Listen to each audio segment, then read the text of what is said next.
ಶ್ರೀಪಾದರಾಜಂ ಶರಣಂ ಪ್ರಪತ್ಯೆ. ಇವತ್ತಿನ ಸದ್ಭಕ್ತರ ಸ್ವಾನುಭಾವಾಮೃತ ಸಾರ ಸಂಚಿಕೆಯಲ್ಲಿ ನಮ್ಮ ದಾವಣಗೆರೆ ಸತ್ಸಂಗದ ಶಾಂತಲಕ್ಕನವರೊಂದಿಗೆ ನಮ್ಮ ಸಂದರ್ಶನ. ಶಾಂತಲಕ್ಕನವರನ್ನು ಅಪ್ಪನವರು ಕಾರುಣ್ಯ ಎಂದು ನಾಮಕರಣ ಮಾಡಿದ್ದಾರೆ. ಇವರ ಇಡೀ ಕುಟುಂಬ ಅಪ್ಪನವರ ಸೇವೆ ಮಾಡುತ್ತಾ ತಮ್ಮ ಜೀವನವನ್ನು ಸಾರ್ಥಕನೆ ಮಾಡ್ಕೊಳ್ತಾ ಇದ್ದಾರೆ ಅಂತಲೇ ಅನ್ಬೋದು. ಅಕ್ಕ ಶರಣು ಶರಣು. ಶರಣು ಶರಣು. ಅಕ್ಕ, ಮೊದಲನೇ ಅಪ್ಪನ ದರ್ಶನ ನಿಮಗೆ ಆಗಿದ್ದೆ ಯಾವಾಗ? ನಂಗೆ ಮೊದಲು ದರ್ಶನ ಆಗಿದ್ದು ದೊಡ್ಡೇರಿಲೇನೆ. ದೊಡ್ಡೇರಿ ಹಳೆ ಕನ್ನೇಶ್ವರ ದೇವಸ್ಥಾನದಲ್ಲೇ ಅಪ್ಪನ ದರ್ಶನ ಆಗಿತ್ತು. ನೀವು ಏನು ಅಪ್ಪನ ದರ್ಶನ ಮಾಡೋಕ್ಕೆ ಅಂತ ಹೋಗಿದ್ದ ಅಥವಾ ಯಾರ ಮೂಲಕ ನೀವು ಅಲ್ಲಿಗೆ ಹೋಗಿದ್ದು? ನಮ್ಮ ತಂದೆ ತೀರ್ಕೊಂಡಿದ್ದ ಟೈಮ್ ಅದು. 3 ದಿನದ್ದು ಇತ್ತು. ಅಂದರೆ ಆರಾಧನೆ ಕರಿಬೇಕು ಅಂತ ಅಪ್ಪನ ಹತ್ರ ಹೋದ್ವಿ. ಅವತ್ತು ದೊಡ್ಡಕ್ಕನ ಸ್ನೇಹಿತರು ಒಬ್ಬರು ಅನುರಾಧ ಅಂತ ಇದ್ರು. ಅವ್ರ ಜೊತೆ ನಮ್ಮನ್ನು ಯಾರಾದರೂ ಮನೆಯಿಂದ ಒಬ್ರು ಹೋಗ್ಬೇಕು ಅಂದ್ಕೊಂಡು ನನ್ನನ್ನು ಕಳಿಸಿದ್ರು. ನಾನು ಅವತ್ತೇ ಅಪ್ಪನ ನೋಡಿದ್ದು. ಅಪ್ಪನ ದರ್ಶನ ಆಗಿದ್ದಾಗ ನಿಮಗೆ ಅನಿಸಿದ್ದೇನು? ಏನೋ ಒಂದು ಒಬ್ಬರನ್ನ ನೋಡಿದ ತಕ್ಷಣ ನಿಮ್ಮ ಮನಸ್ಸಿಗೆ ನಮ್ಮ ಮನಸ್ಸಿಗೆ ಏನೋ ಒಂದು ಅನಿಸುತ್ತೆ. ನಿಮಗೆ ನನಗೆ ಅವ್ರನ್ನ ದೂರದಿಂದ ನೋಡಿದಾಗ್ಲೇ ಅವರು ಎಷ್ಟು ಕರುಣೆ ಇದೆ ಇವರೆಲ್ಲರ ಮೇಲೂ. ಯಾಕಂದ್ರೆ ಅವರು ಮಜ್ಜಿಗೆ ಪಾತ್ರೆನ ತಲೆ ಮೇಲೆ ಇಟ್ಕೊಂಡು ಬರ್ತಾ ಇದ್ರು. ಅದು ಹಳೆ ಕಣೇಶನ ದೇವಸ್ಥಾನ, ಹಳೆ ಕಣೇಶನ ದೇವಸ್ಥಾನ, ಅಲ್ಲಿ ಕೆಲಸ ನಡೀತಾ ಇತ್ತು ಕಾಂಪೌಂಡ್ದೆಲ್ಲ. ಅದನ್ನ ನೋಡಿ ನನಗೆ ಬಿಸಿಲಲ್ಲಿ ಇವ್ರು ಕೆಲಸ ಮಾಡ್ತಿದ್ದಾರೆ, ಅವರು ಮಜ್ಜಿಗೆ ಎತ್ಕೊಂಡ್ಬರ್ತಿರೋದು ಅದು ನೋಡಿ ನನಗೆ ಇವರು ಎಷ್ಟು ಕರುಣೆ, ಇವ್ರ ಕರುಣಾಮೂರ್ತಿ ಅಂತ ಅನಿಸ್ತು. ಅಂದ್ರೆ ಅವಾಗಿನ್ನು ಇದಕ್ಕೆ ದತ್ತ ಮಂದಿರ ಇದೆಲ್ಲ ಯಾವುದೂ ಇರಲಿಲ್ಲ. ಹೌದು, ಯಾವುದೂ ಇರಲಿಲ್ಲ. ಶ್ರೀಪಾದವಲ್ಲಭರ ಮಂದಿರನೂ ಇರಲಿಲ್ಲ, ದತ್ತ ಮಂದಿರ ಇರಲಿಲ್ಲ. ಆ ಜಾಗ ಕೂಡ ಅಲ್ಲಿ ನಾವು ಸುಮ್ಮನೆ ದಾರಿ ಮಾತ್ರ, ದೊಡ್ಡೇರಿ ಗೇಟ್ ಹತ್ರ ಹೇಳಿದ್ರೆ ಆ ದಾರಿ ಮಾತ್ರ ಅಲ್ಲಿ ತುಂಬಾ ಕಳ್ಳೆ ಎಲ್ಲ ಬೆಳೆದ್ಬಿಟ್ಟಿತ್ತು. ಆ ದಾರಿಲಿ ಮಾತ್ರ ನಡ್ಕೊಂಡು ಹೋಗ್ತಾ ಇದ್ವಿ. ಕೆಲವು ಸರಿ ಆಟೋ ಬರ್ತಾ ಇತ್ತು. ಅಂದ್ರೆ ಇದು ನಿಮಗೆ ಇಸ್ವಿ ಏನಾದ್ರು ನೆನಪಿದೆನಾ? 1997 ಅನ್ಸುತ್ತೆ, ಜನವರಿ. ಅಪ್ಪನವರ ದರ್ಶನ ನಿಮಗೆ ದರ್ಶನ ಆಗಿದ್ದು 16ನೇ ತಾರೀಕು ಅನ್ಸುತ್ತೆ, ಜನವರಿ 16, 1997. ಆಮೇಲೆ ಅಪ್ಪನವರು ಬಂದ್ರ ನಿಮ್ಮ ತಂದೆಯವರ ಇದಕ್ಕೆ ಫಂಕ್ಷನ್ಗೆ? ಹೌದು, ಬಂದ್ರು. ಆರಾಧನೆಗೆ ಬಂದ್ರು. ಭಜನೆಗೆ ಅಂತಾನೆ ನಾವು ಕರಿಯಕ್ ಹೋಗಿದ್ದು. ಭಜನೆಗೆ ಸುಮಾರು ಜನನ ನಾವು ಒಂದು ಗಾಡಿ ಕಳಿಸಿದ್ವಿ, ಅದ್ರಲ್ಲೇ ಎಲ್ಲಾರು ಬಂದ್ರು, ಭಜನೆ ಮಾಡಿದ್ರು. ಆಮೇಲೆ ಅಪ್ಪ ಬಂದ್ರು, ಅಪ್ಪಂಗೆ ನಾವು ಪಾದ ಪೂಜೆ ಅದೆಲ್ಲ ಮಾಡಿದ್ವಿ. ಅವಾಗ ನಂಗೆ ತುಂಬ ಅಳು ಬರ್ತಾಯಿತ್ತು. ಅಥವಾ ತಂದೆ ಹೋಗಿದ್ದಾರೆ ಅಂತ ಅಳ್ತಾ ಇದ್ನ, ಅಥವಾ ನನ್ನ ಆತ್ಮ ಬಂದು ಸಿಕ್ಕಿದ್ರು ಅಂತ ಅಳು ಬರ್ತಾಯಿತ್ತಾ, ನಂಗೇನು ಗೊತ್ತಾಗಿಲ್ಲ ಅವತ್ತು. ಅಪ್ಪ ಅವ್ರ ಕಣ್ಗಳು ನನಗೆ ತುಂಬ ಆಕರ್ಷಿತವಾಯಿತು. ಹೆಂಗಂದರೆ ಅವ್ರ ಕಣ್ಣು ನನಗೆ ಆ ಶಿವನ ಕಣ್ಣೇ ನೋಡ್ತಾ ಇದ್ದೀನಿ ಅಂತ ಅನಿಸೋದು. ಆ ಕಣ್ಣುಗಳಿಂದನೇ ನನ್ನ ದುಃಖ ಎಲ್ಲ ಹೋಯ್ತು ಅಂತ ನನಗೆ ಅನ್ನಿಸ್ತು. ಅಪ್ಪನೇ ನಿಮ್ಮ ಗುರು ಅಥವಾ ಅಪ್ಪ ಒಂದು ಪರಮಾತ್ಮ ಅಂತೇಳಿ ನಿಮಗೆ ಮನದಟ್ಟ ಆಗಿದ್ದು ಯಾವಾಗ?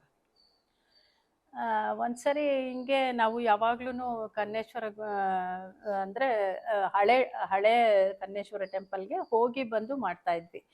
ಆವಾಗ ಒಂದ್ಸರಿ ಹಿಂಗೆ ಹೋದಾಗ ಏನಾಯ್ತು, ಅಲ್ಲಿ ಬಾಕ್ಲೆಲ್ಲ ಇರಲಿಲ್ಲ ಕನ್ನೇಶ್ವರ ಗುಡಿಗೆ. ಒಂದು ಕಬ್ಬಣದ ಗೇಟ್ ಮಾತ್ರ ಮುಚ್ಚಿರೋರು. ಸದಾವಾಗ್ಲೂ ದರ್ಶನನೇ, ಬಾಕ್ಲಿಲ್ದೇ ಇರೋದ್ರಿಂದ ಸದಾವಾಗ್ಲೂ ದರ್ಶನನೇ ಆಗ್ತಾ ಇತ್ತು. ಅವಾಗ ನಾನು ಹಂಗೆ ಒಂದ್ಸರಿ ನಾವೇ ಅದನ್ನ ಚಿಲ್ಕ ತೆಗೆದು ಗೇಟ್ ಹಿಂಗೆ ಓಪನ್ ಮಾಡ್ತಾ ಇದ್ವಿ. ಓಪನ್ ಮಾಡಿ ನೋಡ್ತಾ ಕೂತಿದ್ದಾಗ ಒಂದ್ಸರಿ ಆ ಕನ್ನೇಶ್ವರ ಲಿಂಗದಲ್ಲಿ ಅಪ್ಪಂದೇ ಕಣ್ಗಳು ಕಾಣಿಸ್ತು ನನಗೆ.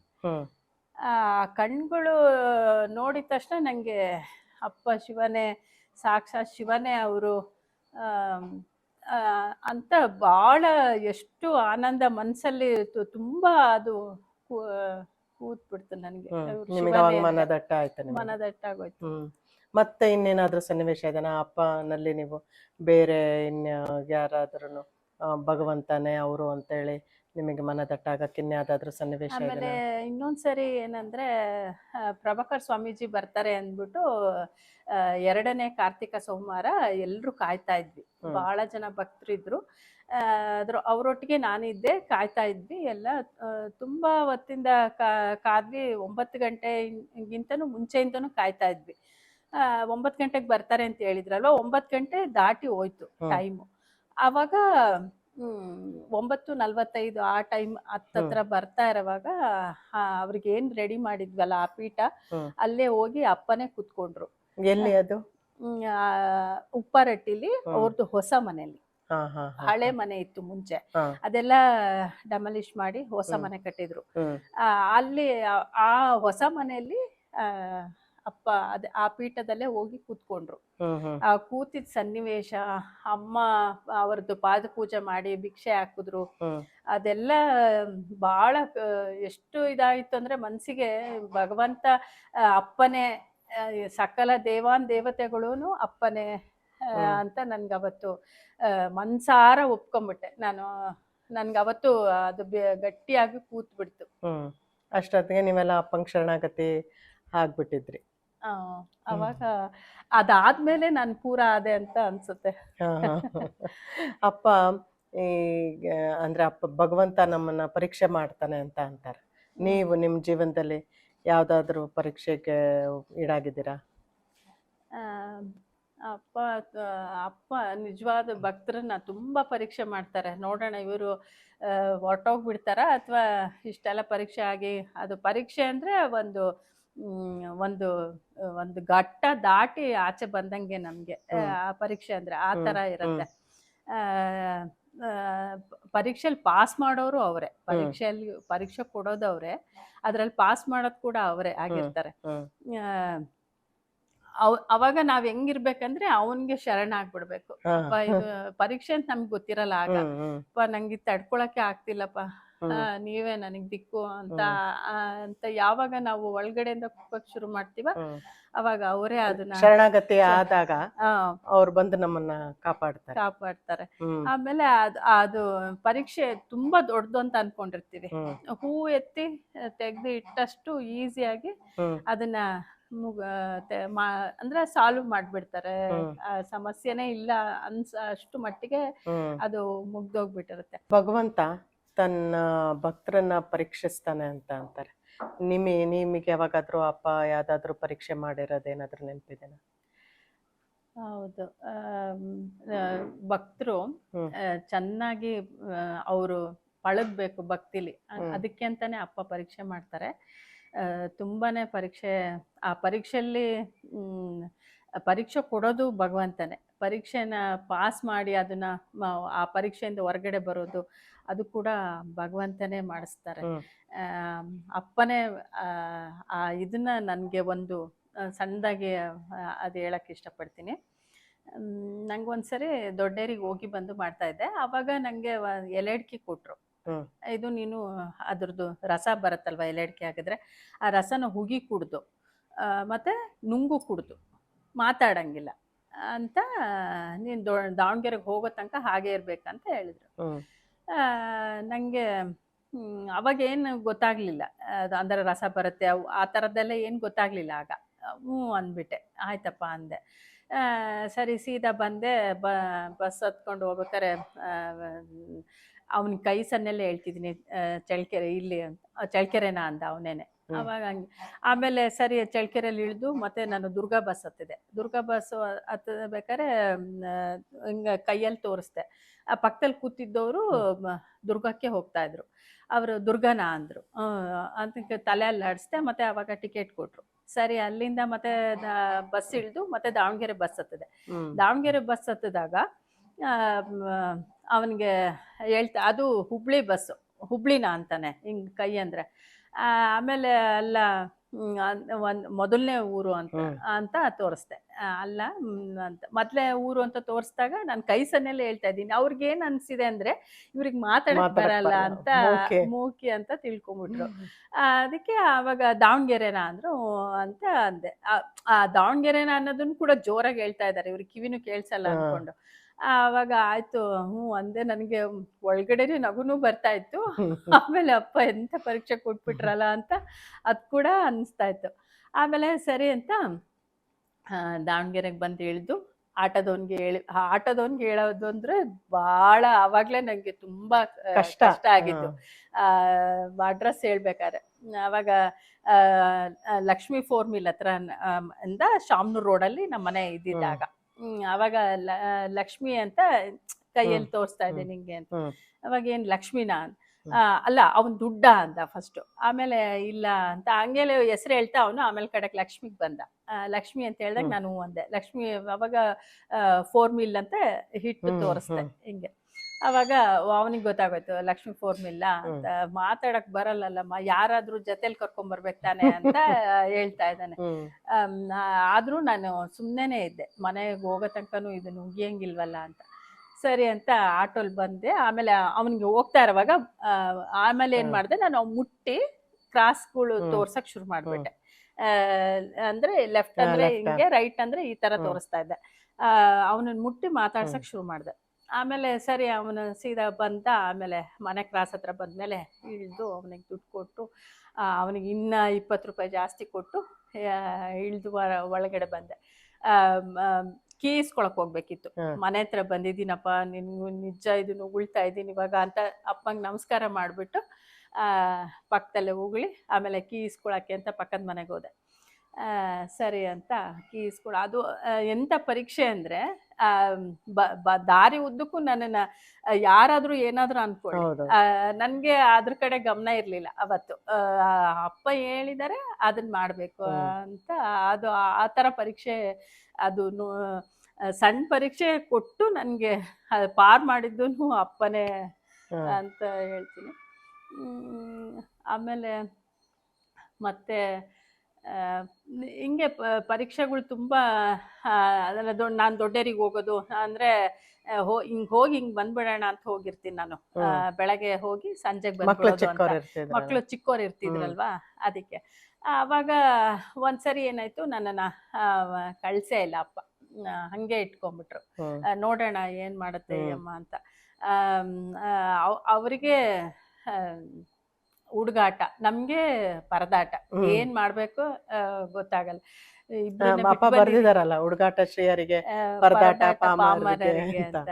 ಹಂಗೆ ನಂಗೆ ನಾನು ಹೇಳ್ತಿದ್ದೀನಪ್ಪ, ಇಬ್ರನ್ನೇ ಬಿಟ್ಟು ಬಂದಿದ್ದೀನಪ್ಪ, ಚಿಕ್ಕವರಲ್ಲ ಮತ್ತೆ ಅಂತ. ಆದ್ರೂ ಇಲ್ಲ, ಇವಾಗ ಹೋಗ್ವಂತೆ, ಅವಾಗ ಹೋಗ್ವಂತೆ, ಪೂಜೆ ಆದ್ಮೇಲೆ ಹೋಗ್ವಂತೆ ಅಂತ ಹಂಗೆ ದಬ್ಬಿ ಕಡೆಗೆ ಕಳಿಸ್ಲೇ ಇಲ್ಲ. 10 ಗಂಟೆಲೂ ಹೇಳ್ತಾರೇನೋ ಅಂತಾನೆ ಕಾಯ್ತಾ ಇದ್ದೀನಿ. ಅವತ್ತೂ ಕಾಯಿಲೆ. ಆಮೇಲೆ ಅಪ್ಪ ಅವಾಗ ಕೂರ್ಸ್ಕೊಂಡಾಗ ಕತೆ ಹೇಳ್ಬಿಡ್ಲಾಯ್ತು. ಅವಾಗ ಅವ್ರದ್ದು ಚೆನ್ನಾಗಿ ಹೆಂಗೆ ಸಹಜವಾಗಿ ಮಾತಾಡ್ತಾ ಇದ್ರು ಅವಾಗೆಲ್ಲ. ಜನನು ಬಹಳ ಕಡಿಮೆ, ನೀವು ಬಹಳ ಹತ್ತಿರದಿಂದ ಒಡನಾಡ್ತಿದ್ರಿ ಅಪ್ಪನ ಹತ್ರ. ತುಂಬಾ ಜನನು ಇರ್ತಿರ್ಲಿಲ್ಲ. ಆಮೇಲೆ ಇವಾಗ ಕಟ್ಟಿರಂಗೆ ಸುತ್ತ ಕೋಟೆ ಕಟ್ಟಿರ್ಲಿಲ್ಲ ಅಪ್ಪಂಗೆ. ಅವರು ಸೀದಾ ಇರ್ತಾ ಇದ್ರು. ಆದ್ರೆ ಭಕ್ತರು ಬಾರಿ ಸೂಕ್ಷ್ಮ ಇರೋರು. ಅವ್ರು ಕರೆದ್ರೆ ಮಾತ್ರ ಹತ್ರ ಹೋಗ್ತಿದ್ದು, ಇಲ್ಲ ಅಂದ್ರೆ ಏನಂದ್ರು ಹೋಗ್ತಿರ್ಲಿಲ್ಲ.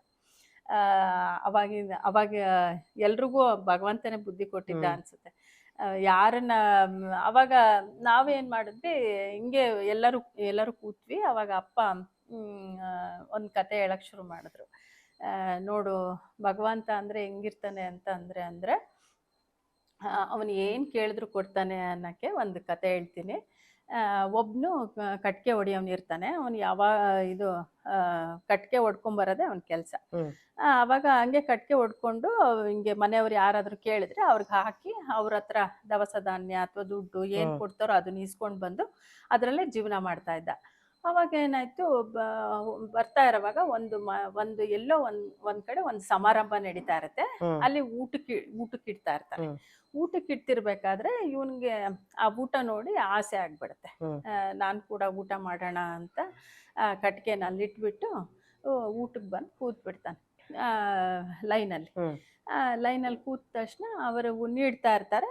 ಅವನ ಬಟ್ಟೆ ಕೊಳೆ ಆಗಿರೋ ಮಾಸ್ಲು ಬಟ್ಟೆ ಅದು ಎಲ್ಲ ನೋಡಿ ಅವರು ಅವನನ್ನ ಊಟಕ್ಕೆ ನೀನು ಎದ್ದೇಳು ಅಂತ ಹೇಳ್ತಾರೆ. ಅವನು ಇನ್ನೇನು ಅವನು ಶಿವ ಅವನು ಭಕ್ತ ಕೂಡ ಇರ್ತಾನ ಹ್ಮ್ ಶಿವ ಅಂತ ಅನ್ಕೊಂಡು ತಿನ್ನೋವಾಗ ಅವರು ಏಳಿಸ್ಬಿಡ್ತಾರೆ. ಹ್ಮ್ ಅವಾಗ ಅವನಿಗೆ ನಾನು ಈ ಥರದ್ದು ಅಡುಗೆನ ಊಟನ ಇದನ್ನ ನಾನು ತಿನ್ನಲೇಬೇಕು ಅಂತ ಅವತ್ತು ನಿರ್ಣಯ ಮಾಡ್ಕೊಂಡು ಎದ್ದಾಳ್ತಾನೆ ಅಲ್ಲಿಂದ. ಅವಾಗ ಕಟ್ಗೆನ ನಾನು ಜಾಸ್ತಿ ಕಡ್ದು ದುಡ್ಡು ಜಾಸ್ತಿ ತಗೊಂಡೋದ್ರೆ ನನ್ನ ಹೆಂಡತಿ ಈ ಥರ ಅಡುಗೆ ಮಾಡ್ತಾಳೆ ಅಂತ ಅವನಿಗೆ ತಲೆಯಲ್ಲಿ ಬಂದ್ಬಿಡುತ್ತೆ. ಅದು ಸುಮ್ಮನೆ ತುಂಬ ಎಷ್ಟು ಕಷ್ಟಪಟ್ಟು ಎಷ್ಟೊಂದು ಅವಾಗ ಎಲ್ಲ ಕಟ್ಗೆ ಎರಡೆರಡು ಹೊರೆ ಎಲ್ಲ ಕಡ್ದು ತಗೊಂಡೋಗಿ ಎಲ್ಲ ಕೊಡ್ತಿರ್ತಾನೆ. ಆದರೂ ಅವನ ಹತ್ರ ಅಷ್ಟು ದುಡ್ಡು ಸೇರೋದೇ ಇಲ್ಲ. ಅವಾಗೇನಾಗತ್ತೆ, ಒಂದ್ಸರಿ ಒಂದು ಎರಡು ಹೊರೆ ಕಟ್ಗೆ ಇಟ್ಕೊಂಡು ಒಂದು ದೊಡ್ಡ ಸೌಕರ್ ಹತ್ರ ಬರ್ತಾ ಇರ್ತಾನೆ. ಅವರೇ ಕರೀತಾರೆ, ಕಟ್ಗೆ ಬೇಕು ಬಾಪ ಅಂತ. ಅವಾಗ ಅವನೇನು ಅನ್ಕೋತಾನೆ ಅಂದರೆ, ಇವ್ರದ್ದು ತುಂಬ ದೊಡ್ಡ ಸೌಕರ್ ಅಲ್ವಾ, ನನಗೆ ಜಾಸ್ತಿ ದುಡ್ಡು ಕೊಡ್ತಾರೆ, ಅವಾಗ ನಾನು ಇವತ್ತು ಅಡುಗೆ ಮಾಡಿಸ್ಕೋಬೋದು ಅಂತ ಅನ್ಕೋತಾನೆ. ಅವಾಗ ಅದನ್ನ ಕಟ್ಗೆ ಅಲ್ಲಿ ಇಟ್ಬಿಟ್ಟು ಅಂದರೆ ನೀನು ಬಾ ಊಟಕ್ಕೆ ಅಂತ ಕರೀತಾರೆ. ಊಟ ಆದಮೇಲೆ ದುಡ್ಡು ಕೊಡ್ಬೋದು ಇವರು ಅಂದ್ಕೊಂಡು ಅವನೇನು ಮಾಡ್ತಾನೆ, ಸೀದಾ ಹೋಗಿ ಊಟ ಮಾಡ್ತಾನೆ ಅವ್ರ ಮನೇಲಿ. ಅವರು ಊಟಕ್ಕೆ ಹಾಕ್ತಾರೆ, ಹೊರಗಡೆ ಕೂರಿಸಿ ಅವನಿಗೆ ಊಟ ಮಾಡಿ ಅವನು ಮತ್ತೆ ನನಗೆ ಕಟ್ಗೆದು ಅಂತಾನೆ, ಊಟದ ಮಾಡಿದ್ಯಲ್ಲೋ ಹೊಟ್ಟೆ ತುಂಬ, ಇನ್ನೂ ಏನು ಕೊಡ್ತಾರೆ ನಿನಗೆ, ಹೋಗೋಗು ಅಂತ ಅಂತಾರೆ. ಅವನಿಗೆ ತುಂಬ ಬೇಜಾರಾಗ್ಬಿಡುತ್ತೆ. ಅಯ್ಯೋ ನನಗೆ ಹಿಂಗಾಗೋಯ್ತಲ್ಲ, ನಾನು ಎಷ್ಟು ಆಸೆ ಇಟ್ಕೊಂಡಿದ್ದೆ ಅಂತ ಮನೆಗೆ ಬರ್ತಾನೆ. ಅವಾಗ ಹಂಗೆ ದಿನಾ ಬರೋದು, ಹೆಂಡ್ತಿಗೆ ಹೇಳೋದು, ನಾನು ಇವತ್ತು ತೊಗೊಂಬರ್ತೀನಿ ಅನ್ನೋದು ಹಂಗೆ ಆಗ್ತಾ ಇರತ್ತೆ. ಆಗದೇ ಇಲ್ಲ ಪಾಪ ಅವನಿಗೆ. ಅವಾಗ ಅವನು ಶಿವನ ಹತ್ರ ದಿನಾಲು ಅಲ್ಲಿ ಹೋಗ್ತಾ ಬರ್ತಾ ದೇವಸ್ಥಾನಕ್ಕೆ ನಮಸ್ಕಾರ ಮಾಡ್ತಿರ್ತಾನಲ್ಲ, ಆ ದೇವಸ್ಥಾನದಲ್ಲಿ ಅವನು ಅವತ್ತು ಅನ್ಕೋತಾನೆ, ಅಪ್ಪ ಶಿವ, ನನಗೆ ಈ ಅಷ್ಟು ದುಡ್ಡು ದುಡಿಯೋಕ್ಕಾಗೋದು ಇಲ್ಲ, ನಾನು ಆ ಥರ ಊಟ ಮಾಡ್ಸೋಕ್ಕೂ ಆಗಲ್ಲ, ನಾನು ಇನ್ಮೇಲಿಂದ ಆಸೆ ಪಡಲ್ಲ, ಆ ಆಸೆನ ನಾನು ಬಿಟ್ಬಿಡ್ತೀನಿ ಅಂತ ಅನ್ಕೋತಾನೆ ಅವತ್ತು. ಅಂದ್ಕೊಂಡು ಅವ್ನ ಪಾಡಿಗೆ ಅವ್ನು ಒಂದೇ ಹೊರೆ ಕಡ್ಕೊಂಡು ಎಷ್ಟು ಬರುತ್ತೋ ಅಷ್ಟು ತೊಗೊಂಡೋಗೋಣ ಅಂತ ಹೋಗ್ತಾನೆ. ಕಾಡಲ್ಲಿ ಕಟ್ಗೆ ಕಟ್ ಮಾಡ್ಕೋತಾನೆ, ಬರ್ತಾನೆ. ಮನೆಗೆ ಬಂದಾಗ ಮನೆ ಹತ್ರ ಬರ್ತಿರ್ಬೇಕಾದ್ರೇನೆ ಅವನಿಗೆ ಘಮ ಘಮ ವಾಸನೆ ಬರ್ತಾ ಇರತ್ತೆ. ಯಾರ ಮನೆಯಿಂದ ಬರ್ತಿರ್ಬೋದು ಅಂತ ಹಂಗೆ ಯೋಚನೆ ಮಾಡ್ತಾನೆ. ಅವಾಗ ಮನೆ ಹತ್ರ ಬಂದಾಗ ಅವರ ಮಕ್ಕಳೆಲ್ಲ ಆಟ ಆಡ್ತಾ, ಅಪ್ಪ ಬಂದ್ರ, ಊಟಕ್ಕೆ ಬನ್ನಿ ಅಂತ ಕರೀತಾರೆ. ಅವಾಗ ಹೆಂಡ್ತಿನೂ ಬರ್ತಾಳೆ, ನೀವಿವತ್ತು ತುಂಬ ಎಲ್ಲ ಕಳಿಸ್ಬಿಟ್ಟಿದ್ರಿ ಸಾಮಾನು, ನಾನಿವತ್ತು ಆ ಥರದ್ದು ಹಬ್ಬದ ಅಡುಗೆ ಮಾಡಿದ್ದೀನಿ ನಾನು ಅಂತ ಅವಳು ಕೂಡ ಹೇಳ್ತಾಳೆ. ಅವನಿಗೆ ಭಾಳ ಆಶ್ಚರ್ಯ ಆಗ್ಬಿಡುತ್ತೆ, ನಾನು ಕಡ್ದಿದ್ದು ಒಂದೇ ಹೊರೆ, ಇವತ್ತು ಹಾಕಿದ್ದು ಇಷ್ಟೇ, ನನ್ಗೆ ಕೊಟ್ಟಿರೋದು ಸ್ವಲ್ಪನೇ, ಆದರೆ ಇವ್ರಿಗೆ ಯಾರು ತಂದು ಕೊಟ್ರು? ಹಂಗಾದ್ರೆ ನಾನು ಹೋಗ್ತಾ ಶಿವಂಗೆ ಹೇಳ್ತಾ ಹೋಗಿದ್ನಲ್ಲ, ಅವರೇ ನನಗೆ ಕಳಿಸಿದ್ದಾರೆ ಅಂತ ಅವನಿಗೆ ಗೊತ್ತಾಗೋಯ್ತು. ಅವಾಗ ಅವನು ಹೋಗಿ ಶಿವನ ಹತ್ರ ತುಂಬಾ ಭಕ್ತಿಯಿಂದ ಅಪ್ಪ, ನಾನು ಇನ್ಮೇಲೆ ನೀನು ಇಷ್ಟು, ನಾನು ಸುಮ್ಮನೆ ಅನ್ಕೊಂಡಿದ್ದಕ್ಕೆ ನೀನು ಇಷ್ಟೆಲ್ಲ ಕೊಟ್ಬಿಟ್ಟೆ, ನೀನು ಭಕ್ತ ಆಗಿದ್ರೆ ನಾನು ಪ್ರತಿ ಸಾರಿ ನಿನ್ನ ಹತ್ರ ಕುತ್ಕೊಂಡು ಇಷ್ಟೆಲ್ಲ ಮಾತಾಡಿ ನೀನು ಸದಾ ಸ್ಮರಿಸಿದ್ರೆ ನನಗೆ ಇನ್ನ ಏನು ಕೊಡ್ತಾ ಇದ್ದೆ ನೀನು, ಇನ್ಮೇಲಿಂದ ನಾನು ನಿನ್ನ ಪರಮ ಭಕ್ತನಾಗಿ ಇರ್ತೀನಿ ಅಂತ ಅವತ್ತು ಅಲ್ಲಿ ಅವನು ಶಪಥ ಮಾಡ್ತಾನೆ.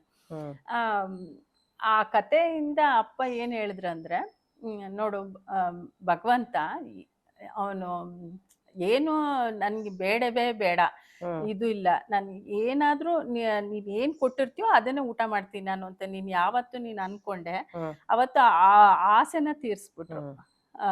ಅವನೇನು ಅದೆಲ್ಲ ಊಟ ಮಾಡ್ಬೇಕು ಅನ್ಕೊಂಡಿದ್ನಲ್ವಾ, ಅದನ್ನೆಲ್ಲ ತೀರ್ಸ್ಬಿಟ್ರು. ಹಂಗಾದ್ರೆ ನೀವು ಭಗವಂತನ ಹತ್ರ ಏನ್ ಬೇಡ್ಕೋತೀರಾ, ಏನ್ ಕೇಳ್ಕೋತೀರಾ?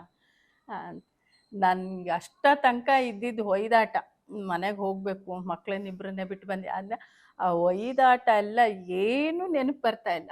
ಅಷ್ಟು ಮನ್ಸು ನಿಶ್ಚಲವಾಗಿ ಒಂದ್ ಕಡೆ ನಿಂತ್ಕೊಂಡ್ಬಿಟ್ಟಿತ್ತು. ಆ ಕತೆ ಕೇಳಿ ಪೂರ ಮುಗಿಸಿ ಎಲ್ಲ ಆದ್ರೂ ನನ್ಗೆ ಏನು ಒಯ್ದಾಡ್ತಾ ಇಲ್ಲ, ಎಲ್ಲ ಮನೆಗೆ ಹೋಗ್ಬೇಕು ಅಂತಾನೂ ಇಲ್ಲ. ಅಲ್ಲಿ ತನಕ ನನ್ಗೆ ಎಷ್ಟು ಇದಾಗ್ತಾ ಇತ್ತು. ಆ ಕತೆ ಕೇಳಿದ ತಕ್ಷಣ, ಹಂಗಾದ್ರೆ ನೀನ್ ಇದ್ಯಾ ಅಂತ ನೋಡ್ಕೊಳಕ್ಕೆ ಅಂತ ಆದ್ಮೇಲೆ ನಾನ್ ಏನಕ್ಕೆ ಒದ್ದಾಡ್ಲಿ, ಹೆಂಗೋ ಒಂದ್ ದಾರಿ ತೋರಿಸ್ತೀರಾ ನೀವು ಅಂತ ಸುಮ್ನೆ ಎಲ್ರು ಮಲಗ್ಬಿಟ್ವಿ ಅಲ್ಲಿ. ಈಗ ಅಪ್ಪ ಪರೀಕ್ಷೆನೂ ಮಾಡ್ತಾರೆ ನಿಜ, ಆದರೆ ಒಂದು ಆಪತ್ ಬಾಂಧವಾಗಿ ಭವರೋಗ ವೈದ್ಯನಾಗಿನೂ ತಮ್ಮ ಭಕ್ತರನ್ನು ಕಾಪಾಡಿದ್ದಾರೆ. ಎಷ್ಟೋ ಜನ ಸಾವಿನ ಬಾಯಿಗೆ ಹೋದವ್ರನ್ನೂ ಅಪ್ಪ ಕರ್ಕೊಂಡು ಬಂದಿರೋದು ಉಂಟು. ಆ ಥರ ನಿಮ್ಮ ಜೀವನದಲ್ಲಿ ಏನಾದರೂ ಅನುಭವ ಆಗಿದೆನಾ? ಹಂಗಂದ್ರೆ ನನ್ನ ಜೀವನದಲ್ಲಿ ಒಂದು ಘಟನೆ ನಡೀತು. ಅದಕ್ಕಿಂತ ಮುಂಚೆ ನಾನು ಯಾವಾಗಲೂ ಅನುಭವಗಳು ಯಾವಾಗಾದ್ರೂ ಹೇಳ್ರಿ ಅಪ್ಪ ಅಂದಾಗ ನಾನು ಏನು ಅನ್ಕೋತಾ ಇದ್ದೆ ಅಂದ್ರೆ ಸಾವಿನ ಬಾಯಿಗೆ ಹೋಗಿ ವಾಪಸ್ ಬರ್ತಾರಲ್ಲ ಅದೇ ದೊಡ್ಡ ಅನುಭವ. ಸಾವಿನ ಗೆದ್ದು ಬಂದ್ರೆ ಅದು ದೊಡ್ಡ ಅನುಭವ. ಆ ಥರ ನಂಗೆ ಒಂಥರ ಭಾವನೆ. ನಂಗೆ ಅದು ಚಿಕ್ಕದ್ರಲ್ಲೂ ಆ ಸಂತೋಷ ಸಿಗತ್ತೆ ಅಂತ ಗೊತ್ತಿಲ್ಲ ಆಗ. ಆಗ ನಾನೇನು ಅದು ಒಂದು ಮನ್ಸಲ್ಲಿ ನನಗೆ ಆ ಭಾವನೆ ಬಂದ್ಬಿಟ್ಟಿತ್ತು. ಅಂದ್ರೆ ಸಾವಿನ ಗೆದ್ದು ಬಂದ್ರೆ ಅದು ದೊಡ್ಡ ಅನುಭವ. ಅದೇ ನನ್ಗೆ ಅದು ಅನ್ಕೊಂಡು ನಾನು ಸುಮ್ಮನಾದೆ. ಆಮೇಲೆ ಏನಾಯ್ತು, ಒಂದ್ಸರಿ ಗಣಪತಿ ಕೂರಿಸಿದ್ದೀವಿ. ಆಗ ಪೂಜೆ ಎಡೆ ಆ ಥರದ್ದೆಲ್ಲ ಇರುತ್ತಲ್ವ, 11 ದಿನ ಇರುತ್ತೆ ನಮ್ಮ ಮನೇಲಿ ಗಣಪತಿ.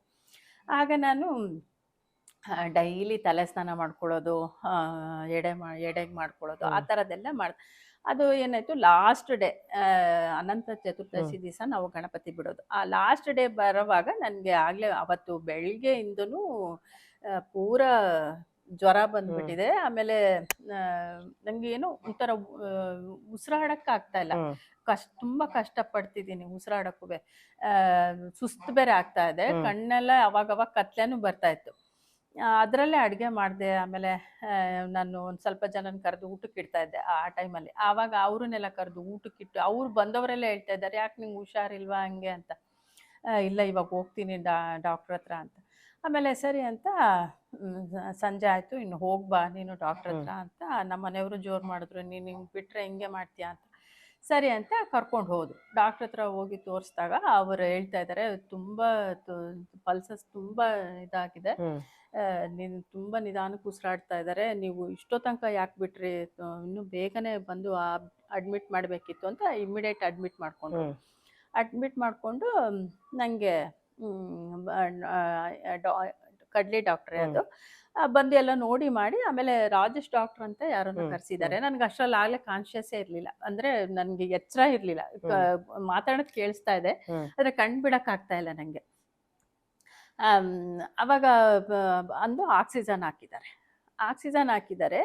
ಸ್ಟ್ರೈಟಾಗಿ ಮಲ್ಕೊಂಡಿದ್ದೀನಿ. ಅದು ಸ್ಟ್ರೈಟಾಗಿ ಮಲ್ಕೊಳಕ್ಕೂ ಆಗ್ತಾ ಇಲ್ಲ. ಅಂದರೆ ಉಸಿರು ಹೇಳ್ಕೊಳಕ್ಕಾಗ್ತಿಲ್ವಲ್ಲ ಅದಕ್ಕೆ ಅಥವಾ ಏನು ಗೊತ್ತಾಗಿಲ್ಲ. ಅದು ತುಂಬ ಒದ್ದಾಡ್ತಿದ್ದೀನಂತೆ, ಕಾಲೆಲ್ಲ ಹಿಂಗೆ ತುಂಬ ಒದ್ದಾಡ್ತಿದ್ದೀನಂತೆ. ಆವಾಗ ಆಕ್ಸಿಜನ್ ಬರ್ತಾ ಇಲ್ಲ ಅಂತ ಯಾರಿಗೂ ಗೊತ್ತಾಗಿಲ್ಲ. ಅದಕ್ಕೆ ಇವಳು ಒದ್ದಾಡ್ತಿದ್ದಾಳೆ ಅಂತಲೂ ಗೊತ್ತಾಗಿಲ್ಲ. ಆಮೇಲೆ ಯಾಕೆ ಮೈ ತುಂಬ ಬೆವರ್ತಾ ಇದ್ದಾಳೆ ಅಂದ್ಬಿಟ್ಟು ಮಗಳಿದ್ಲು ನೀಲು, ಅವಳು ಬಟ್ಟೆಯಿಂದ ನನಗೆಲ್ಲ ಒರೆಸ್ತಾ ಇದ್ದಾಳಂತೆ. ಆಮೇಲೆ ಪೂರ್ಣಿಮಾ ಯಾಕೋ ತುಂಬ ಒದ್ದಾಡ್ತಾಳೆ, ನಂಗೆ ಯಾಕೋ ಹೆದರಿಕೆ ಆಗ್ತಾ ಇದೆ ಅಂದ್ಬಿಟ್ಟು ಪೂರ್ಣಿಮಾ ಹೋಗಿ ಡಾಕ್ಟ್ರನ್ನ ಕರೆದಿದ್ದಾಳೆ. ನಮ್ಮ ಮನೆಯವರು ಎಕ್ಸ್ರೇ ತೆಗ್ಸೋಕ್ಕೆ ಎಲ್ಲ ಅದು ಲಂಗ್ಸ್ ಅದು ಬರಬೇಕಲ್ಲ, ಅದಕ್ಕೆ ಹೋಗ್ಬೇಕನ್ಬಿಟ್ಟು ಅವರು ಅಲ್ಲಿ ಅದನ್ನೆಲ್ಲ ಬರ್ಸ್ಕೊಂಬರೋಕ್ಕೆ ಡಾಕ್ಟ್ರ್ ಹತ್ರ ಹೋಗಿದ್ದಾರೆ. ಇವಳು ಹೋಗಿ ಮತ್ತೆ ನರ್ಸ್ ಹತ್ರ ಎಲ್ಲ ಹೋಗಿ ಹೇಳಿದಾಳೆ ಹಿಂಗೆ ಅಂತ. ಆವಾಗ ಡಾಕ್ಟ್ರು ಎಲ್ಲರೂ ಬಂದ್ಬಿಟ್ಟಿದ್ದಾರೆ. ಅಂದರೆ ತುಂಬ ಮೈ ಬೆವರ್ತಾ ಇದ್ದಾರೆ ಅಂತ ಹೇಳಿದ್ದಕ್ಕೆ ಅವಾಗ ಬಂದು ನೋಡ್ತಾರೆ. ಆಕ್ಸಿಜನ್ನಲ್ಲಿ ಅವರು ಹಿಂಗೆ ತೆಗೆದ್ರೆ ಅದು ಏನು ಇದು ಆಗ್ತಾ ಇಲ್ಲ, ಅವ್ರಿಗೆ ಗೊತ್ತಾಗೋದು ಆಕ್ಸಿಜನ್ ಬರ್ತಾ ಇಲ್ಲ ಅಂತ. ಆವಾಗ ತಕ್ಷಣ ನರ್ಸ್ಗೂ ಬೈದ್ಬಿಟ್ಟು ಆಮೇಲೆ ಆಕ್ಸಿಜನ್ ಸಿಲಿಂಡ್ರಲ್ಲಿ ಖಾಲಿ ಆಗಿಬಿಟ್ಟಿದೆ, ಅವಳು ಹಾಕ್ಬಿಟ್ಟು ಹೋಗಿದ್ದಾಳೆ. ಸಿಲಿಂಡ್ರ್ ಖಾಲಿ ಆಗಿದೆ ಅಂತ ಇಮ್ಮಿಡಿಯೇಟ್ ಆ ಸಿಲಿಂಡ್ರ್ ಚೇಂಜ್ ಮಾಡಿಸಿ ಬಂದರು. ಆಮೇಲೆ ಅದು ನಿಧಾನಕ್ಕೆ ನನಗೆ ಆಕ್ಸಿಜನ್ ಒಳಗೆ ಹೋಗ್ತಾ ನಂಗೆ ಅದು ಅವಾಗ ಆರಾಮ ಆಗ್ತಾ ಬಂತು ನನಗೆ. ಅದು ಒಂದು ಆಮೇಲೆ ಆ ಟೈಮಲ್ಲಿ ನಾನು ಏನು ಅನ್ಕೋತಿದ್ದೀನಿ ಅಂದರೆ, ಗಣಪತಿ ಕಳಿಸ್ಬಿಟ್ರೆ ಮನೆಯಲ್ಲಿ ಸೂತ್ಕಾಗತ್ತೆ, ಗಣಪತಿ ಇದೆ, ನಾನು ಹೋಗ್ಬಿಟ್ರೆ ಗಣಪತಿ ಒಂದು ಕಳಿಸ್ಬಿಡಿ ಅಂತ ಅವಳಿಗೆ ಹೇಳ್ತಾ ಇದ್ದೀನಿ ಮಗಳಿಗೆ. ಅದು ಅವಾಗ ಗಣಪತಿ ಕಳಿಸ್ಬಿಡಕ್ಕೆ ಹೇಳು ಪಪ್ಪಂಗೆ, ಗಣಪತಿ ಕಳಿಸ್ಬಿಡಕ್ಕೆ. ನಾನು ಸತ್ಯ ಹೋಗ್ತೀನಿ ಅಂತ ಡಿಸೈಡ್ ಮಾಡ್ಕೊಂಡ್ಬಿಟ್ಟಿದ್ದೀನಿ. ಅಷ್ಟು ಅಪ್ಪ ಆಪದ್ ಬಾಂಧವರಾಗಿ ಅವತ್ತು ನನ್ನನ್ನ ಕಾಪಾಡ್ಬಿಟ್ರು. ನಾನು ಫುಲ್ ಡಿಸೈಡ್ ಆಗಿದ್ದೆ, ನಾನು ಹೋಗಿ ವಾಪಸ್ ಬಂದಿದ್ದೀರಾ. ಹೌದು, ನಾನು ಏನ್ ಅನ್ಕೋತಾ ಇದ್ದೆ ಅಲ್ವಾ, ಸಾವಿನ ಬಾಯಿಗೆ ಹೋಗ್ ಬಂದ್ರೆ ಅದೇ ದೊಡ್ಡ ಅನುಭವ ಅಂತ ಹೇಳಿದ್ರ ಅಪ್ಪಂಗ. ಆಮೇಲೆ ಹೇಳಿದ್ದೆ. ಏನಂದ್ರಪ್ಪ? ಸುಮ್ಮನೆ ನಕ್ಕಿದ್ರು ಅವರು, ಯಾಕಂದ್ರೆ ಆಡ್ಸಿದ್ದೆ ಅವರು. ಅದಕ್ಕೆ ಅವ್ರಿಗೆ ಅಂತ ಏನು ಇದು ಅನ್ನಿಸ್ಲಿಲ್ಲ ಅವ್ರಿಗೆ. ಯಾಕೆಂದ್ರೆ ನಾನು ಇವಳಿಗೆ ಮಾಡ್ಬೇಕು ಅಂತಾನೆ ಅವ್ರು ಮಾಡಿದ್ರು. ಯಾಕಂದ್ರೆ ನನ್ ಕೂಡ ಅನ್ಕೊಂಡ್ಬಿಟ್ಟಿದ್ನಲ್ಲ, ಅದೇನು ಅಂತ ಗೊತ್ತಾಗ್ಲಿ ಅಂತ. ಇವಾಗ ಸ್ವಲ್ಪ ಮೈ ಜುಮ್ ಅನ್ನತ್ತೆ. ಯಾರಿಗಾದ್ರೂ ಈಗ ಸಾವಿಂದ ಆಚೆ ಬಂದಿರೋರು ನೋಡಿದ್ರೇನೆ ಕೇಳ್ತಾ ಇರ್ತೀವಲ್ವ, ಅವಾಗ್ಲೇನೆ ಮೈ ಜುಮ್ ಅನ್ನತ್ತೆ. ಯಾಕಂದ್ರೆ ಅದು ಅನುಭವಿಸಿ ಆಚೆ ಬಂದಿರೋದಲ್ಲ, ಅವಾಗ ನನ್ಗೆ ಹಂಗ ಅನ್ಸುತ್ತೆ. ಆಮೇಲೆ ಅಪ್ಪಂದು ಒಂದ್ ಕಡೆ ಬರೀತಾರೆ, ನೆನೆಸಿದರೆ ಮನದಲ್ಲಿ ಬರುವೆನು ಕನಸಲ್ಲಿ ಅಂತ, ಕೂಗಿದರೆ ಗೋಗರೆದು ನಿಲ್ಲುವೆನು ಎದುರಲ್ಲಿ ಅಂತ. ಆ ಥರ ನೀವು ಯಾವಾಗಾದ್ರೂ ಅಪ್ಪನ ನೆನೆಸ್ಕೊಂಡಾಗ ಅಪ್ಪ ನಿಮಗೆ ದರ್ಶನ ನೀಡಿದಾರ? ಮುಂಚೆನು ತುಂಬಾ ಕನ್ಸಲ್ಲಿ ಬರ್ತಾ ಇದ್ರು ಅಪ್ಪ. ಯಾವಾಗ್ಲಾದ್ರೂ ನನಗೆ ಹೋಗ್ಬೇಕು ಅನ್ಸ್ದಾಗ, ಇವಾಗ ನಾನು ಮನೇಲಿ ಸ್ವಲ್ಪ ಮಕ್ಕಳೆಲ್ಲ ಚಿಕ್ಕವರು, ತೊಂದರೆ ಇತ್ತು, ಹೋಗಕ್ ಆಗ್ತಿರ್ಲಿಲ್ಲ. ಅವಾಗೆಲ್ಲ ನೆನ್ಸ್ಕೊಂಡಾಗ ಕನ್ಸಲ್ಲಿ ಬರೋರು.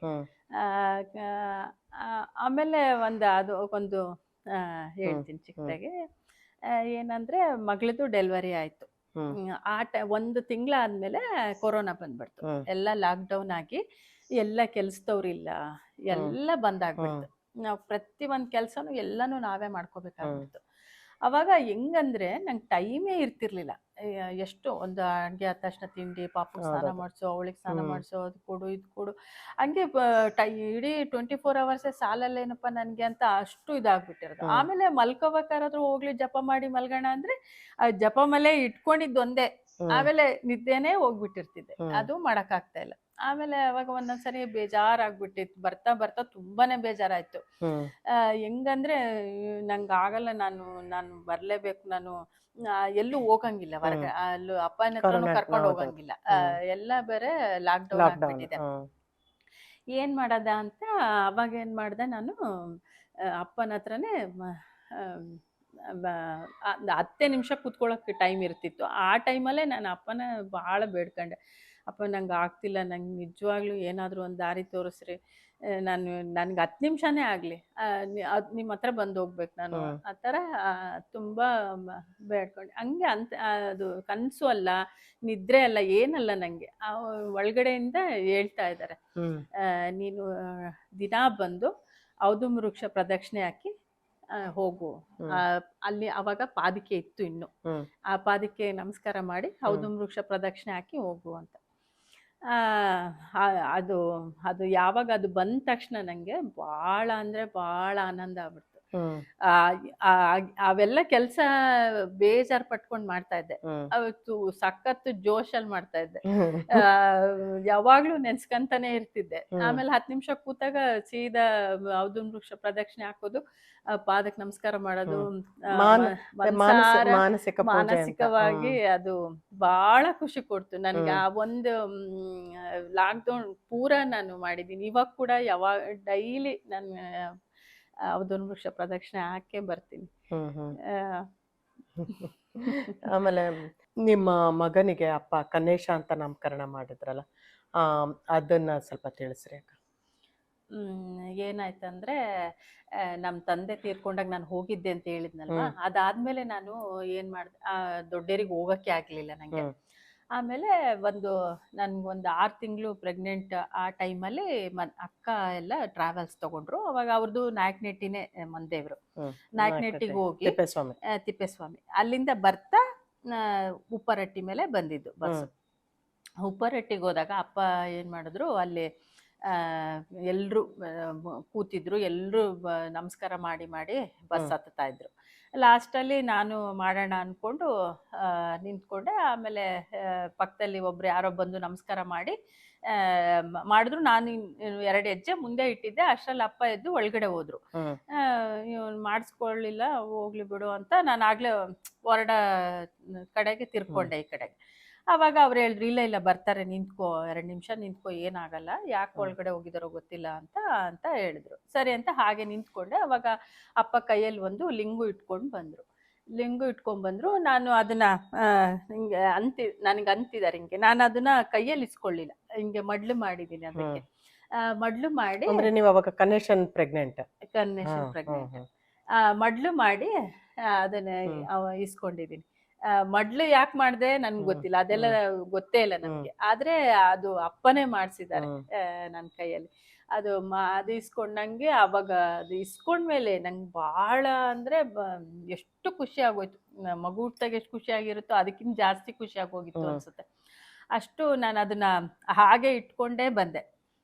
ಇಟ್ಕೊಂಬಂದು ಇವಾಗ್ಲೂ ದೇವ್ರ ಮನೇಲಿ ಇಟ್ಟು ಪೂಜೆ ಮಾಡ್ತಿದ್ದೀನಿ. ಅವಾಗ್ಲಿಂದನೇ ನಂಗೆ ತುಂಬಾ ಅವ್ರು ನೆನ್ಸ್ಕೊಳಕ್ಕೆ ಮತ್ತೆ ಅವ್ರದ್ದು ಆ ಕಣ್ಗಳು ನೆನ್ಪು ಬರಕ್ಕೆ ಅಪ್ಪನ ಸ್ಮರಣೆಗೆ ನನ್ಗದು ಕಾರಣ ಆಯ್ತು ಆ ಲಿಂಗು. ಆಮೇಲೆ ನಂತರ ಏನಾಯ್ತು, ಆಮೇಲೆ ನಂಗೆ ದೊಡ್ಡೇರಿಗೆ ಹೋಗಕ್ಕೆ ಆಗ್ಲಿಲ್ಲ. ಡೆಲಿವರಿ ಆಯ್ತು, ಮಗು ಚಿಕ್ಕದು ಅಂತ ಅನ್ಕೊಂಡು ಎಲ್ಲೂ ಕಳಿಸ್ತಿರ್ತಿರ್ಲಿಲ್ಲ. ಆವಾಗ ಮನೇಲೇ ಇದ್ದೆ ನಾನು. ನಮ್ಮ ತಂದೆ ಬೇರೆ ಇರ್ಲಿಲ್ದ್ರಿಂದ ನನಗೆ ಗಂಡನ ಮನೇಲೆ ಬಾಣಿಂತನ ಎಲ್ಲ ಮಾಡಿದ್ರು. ಅವಾಗ ಅಮ್ಮ ಇರೋರು ನನ್ನ ಜೊತೆ. ಅವಾಗ ಮಗುಗೆ ಮಸಾಜ್ ಮಾಡಬೇಕು ಅಂತ ನಾನು ಅವನಿಗೆ ಬಟ್ಟೆ ಎಲ್ಲ ತೆಗೆದುಬಿಟ್ಟು ಒಂದು ಚಾಪೆ ಮೇಲೆ ಮಲಗಿಸಿದ್ದೆ ಅಷ್ಟೇ. ಅಷ್ಟರಲ್ಲಿ ಒಂದು 11-11:30 ಟೈಮ್ ಅನ್ಸುತ್ತೆ. ಆ ಟೈಮಲ್ಲಿ ಬಾಕ್ಲು ಬಡ್ದಿ ಸೌಂಡ್ ಆಯ್ತು. ಬಾಕ್ಲು ತೆಗಿತೀನಿ, ಅಪ್ಪನೇ ನಿಂತ್ಕೊಂಡಿದ್ದಾರೆ ಎದುರುಗಡೆ. ಎಂತ ಆನಂದ ಆಗೋಯ್ತು ನಂಗೆ. ಯಾಕಂದ್ರೆ ನಾನು ತೊಟ್ಲು ತೂಗವಾಗ ಮಾಡೋವಾಗ ಯಾವಾಗ್ಲೂ ಅವ್ರನ್ನ ಸ್ಮರಣೆ ಮಾಡ್ತಾ ಕಣ್ಗಳು ನೆನ್ಪು ಮಾಡ್ತಾ ಇರ್ತಿದ್ದೆ. ಆ ಅಪ್ಪನೇ ಎದುರುಗಡೆ ಬಂದ ತಕ್ಷಣ ನನಗೆ ಮಡ್ಲಲ್ಲಿ ಕನೆಕ್ಷನ್ ಕೊಟ್ರಲ್ಲ, ಕನೆಕ್ಷನ್ ಹುಟ್ಟದ ಅನ್ನುತ್ತೆ. ಹೌದು. ಆಮೇಲೆ ಅದು ಹೌದು ಅನ್ಸುತ್ತೆ. ಆಮೇಲೆ ಆ ಅಪ್ಪ ಬಂದು ಅವನನ್ನ ಅವ್ರ ಜೊತೆಲಿ ಒಂದು 3-4 ಜನ ಬಂದಿದ್ರು, ಎಲ್ಲ ಭಕ್ತರು.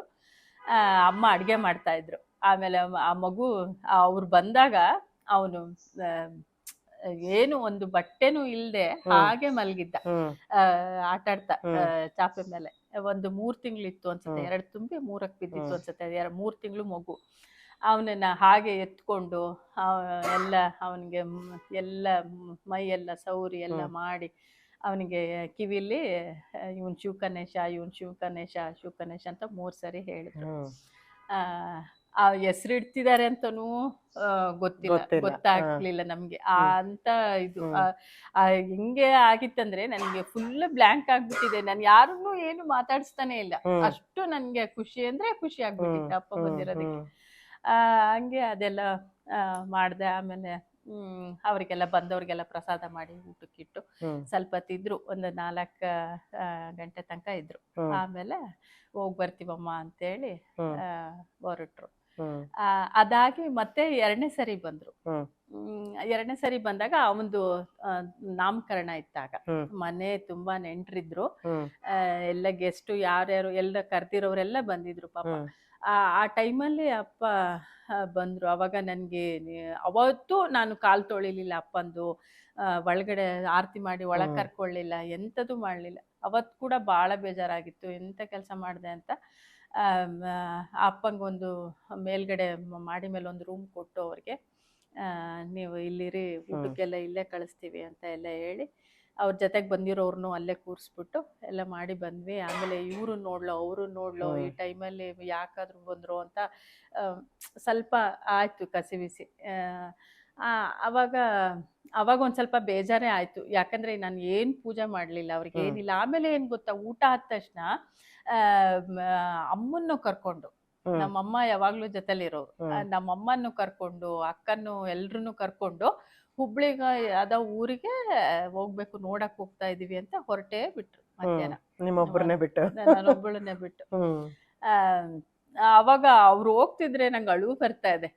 ನಾನು ಕರ್ಕೊಂಡು ಹೋಗ್ಬೇಕಲ್ವಾ, ನನ್ನನ್ನು ಯಾಕೆ ಬಿಟ್ಟು ಹೋಗ್ತಿದ್ದೀರಾ ಅಂತ ಅದು ಕೇಳಕ್ಕೂ ಧೈರ್ಯ ಇಲ್ಲ ನಂಗೆ. ಮಗು ಇಟ್ಕೊಂಡು ಹಂಗೆ ಅಳ್ತಾ ಇದ್ದೀನಿ. ಆಮೇಲೆ ಅಪ್ಪ ಮತ್ತೆ ತಿರುಗಿ ನೋಡಿ ಕೈ ಹಿಂಗೆ ಮಾಡಿಬಿಟ್ಟು ಹೊರಟು ಬಿಟ್ರು. ಹಿಂಗೆ ಕನೆಕ್ಷನ್ ನಾಮಕರಣ ಈ ತರ ಆಯ್ತು. ಇದು ಮಗಳ ಮದ್ವೆ ಮಾಡಿದ್ರಿ, ಅದರಲ್ಲಿ ಅಪ್ಪನ ಆಶೀರ್ವಾದ, ನಿಮ್ಮ ಅಳಿಯನು ಅಪ್ಪನ ಭಕ್ತರು, ಅದ್ರ ಬಗ್ಗೆ ತಿಳಿಸಿ. ಮಗಳೂ ಅವಳು ಯಾರ ಹತ್ರ ತೋರ್ಸ್ಕೊಳಲ್ಲ ಭಕ್ತಿ. ಅವಳಿಗೆ ಒಳಗಡೆನೆ ಅವಳು ಸ್ಮರಣೆ ಭಕ್ತಿ. ಅವಳಿಗೆ ಆ ಥರ ಯಾರಾದ್ರೂ ನೋಡ್ತಾರೆ ಅಂತ ಮಾಡ್ಬಿಡೋದು ಆ ಥರದ್ದೆಲ್ಲ ಇಲ್ಲ. ಅವಳ ಸ್ವಭಾವನೇ ಹಂಗೆ. ಅವಳು ಓದಿದ್ದೆಲ್ಲ ಮುಗೀತು ಹಿಂಗೆ. ಆಮೇಲೆ ಕ್ಯಾಂಪಸ್ ಸೆಲೆಕ್ಟ್ ಆಗಿತ್ತು, ಎಲ್ಲ ಆಗಿತ್ತು. ನಾವು ಇನ್ನೇನು ಹೋಗಿ ಕೆಲ್ಸಕ್ಕೆ ಹೋಗಿ ಕಳಿಸ್ಲಪ್ಪ ಅಂತ ಕೇಳಕ್ಕೆ ಹೋಗಿದ್ದು. ಆವಾಗ ಅಪ್ಪ ಇಲ್ಲ, ಇವಳಿಗೆ ಮದುವೆ ಮಾಡೇ ನೀನು ಬೆಂಗಳೂರಿಗೆ ಕಳಿಸ್ಬೇಕು, ಕೆಲ್ಸಕ್ಕೆ ಕಳಿಸ್ಬೇಕು ಅಂತ ಅಂದರು. ಹ್ಮ್ ಆವಾಗ ಆಯಿತು. ಮನೆಗೆ ಬಂದಮೇಲೆ ಸ್ವಲ್ಪ ಇಷ್ಟೆಲ್ಲ ಓದಿದ್ಮೇಲೆ ಮನೇಲಿರೋದು ಹ್ಮ್ ಹಿಂಗೆ ಅಂತೆಲ್ಲ ಆಯಿತು. ದಾವಣಗೆರೆಯಲ್ಲೇ ಒಂದು ಕೆಲ್ಸಕ್ಕೆ ಸೇರಿಸೋಣ ಅಂದ್ಬಿಟ್ಟು ಮದುವೆ ಸೆಟ್ ಆಗೋ ಹ್ಮ್ ತನಕ ಅಂತ ಒಂದು ಕಡೆ ಕೆಲಸಕ್ಕೆ ಅಂತ ನಮ್ಮನೆಯವ್ರು ಕೇಳ್ಕೊಂಬಂದರು, ಕಳಿಸಿದ್ರು. ಅದೆಲ್ಲ ಆಯಿತು. ಅದಾದಮೇಲೆ ಒಂದ್ಸರಿ ದತ್ತ ಜಯಂತಿಗೆ ಅವಳಿಗೆ ಒಂದು ಬಂತು. ಅವತ್ತು ನಾನು ದತ್ತ ಜಯಂತಿಗೆ ಹೊರಡಬೇಕಿತ್ತೆ ಆ್ಯಕ್ಚುಲಿ. ಅವತ್ತು ಇಲ್ಲ, ಹಿಂಗೆ ನೋಡಕ್ಕೆ ಬರ್ತಿದ್ದಾರೆ, ಹಿಂಗೆ ಯಾವುದೋ ಫಂಕ್ಷನಲ್ಲಿ ನೋಡಿದಾರಂತೆ ಅಂತ. ಸರಿ ಅಂತ ಇನ್ನೇನು ಮಾಡೋದು, ಮತ್ತು ಸಡನ್ನಾಗಿ ಅವ್ರಿಗೂ ರಜಾ ಇದೆ, ಬರ್ತಿದ್ದಾರೆ ಅಂದ್ಬಿಟ್ಟು ನೆನೆಲ್ಲ ತೋರಿಸಿ ಎಲ್ಲ ಮಾಡಿದ್ವಿ. ನನಗೆ ಇವರು ಅವರು ಅವರು ಒಪ್ಪಿಗೆ ಅಂತ ಹೇಳಿಬಿಟ್ರು ಅವಾಗಲೇ. ನನಗೆ ಏನಂದರೆ ಅಪ್ಪಂಗೆ ಫೋಟೋ ತೋರಿಸ್ಬಿಟ್ಟು ಅಪ್ಪ ಹ್ಞೂ ಅನ್ಬೇಕು ಅಂತ ಅಪ್ಪನ ನನಗೆ ಒಪ್ಪಿಗೆ ಕೇಳಿ ಕೇಳಬೇಕು ಅಂತ. ಆಮೇಲೆ ನಾನು ಫೋಟೋ ತೊಗೊಂಡೋಗಿ ಅಪ್ಪಂಗೆ ನೆಕ್ಸ್ಟ್ ಡೇನೇ ಹೊರಟ್ಬಿಟ್ಟೆ.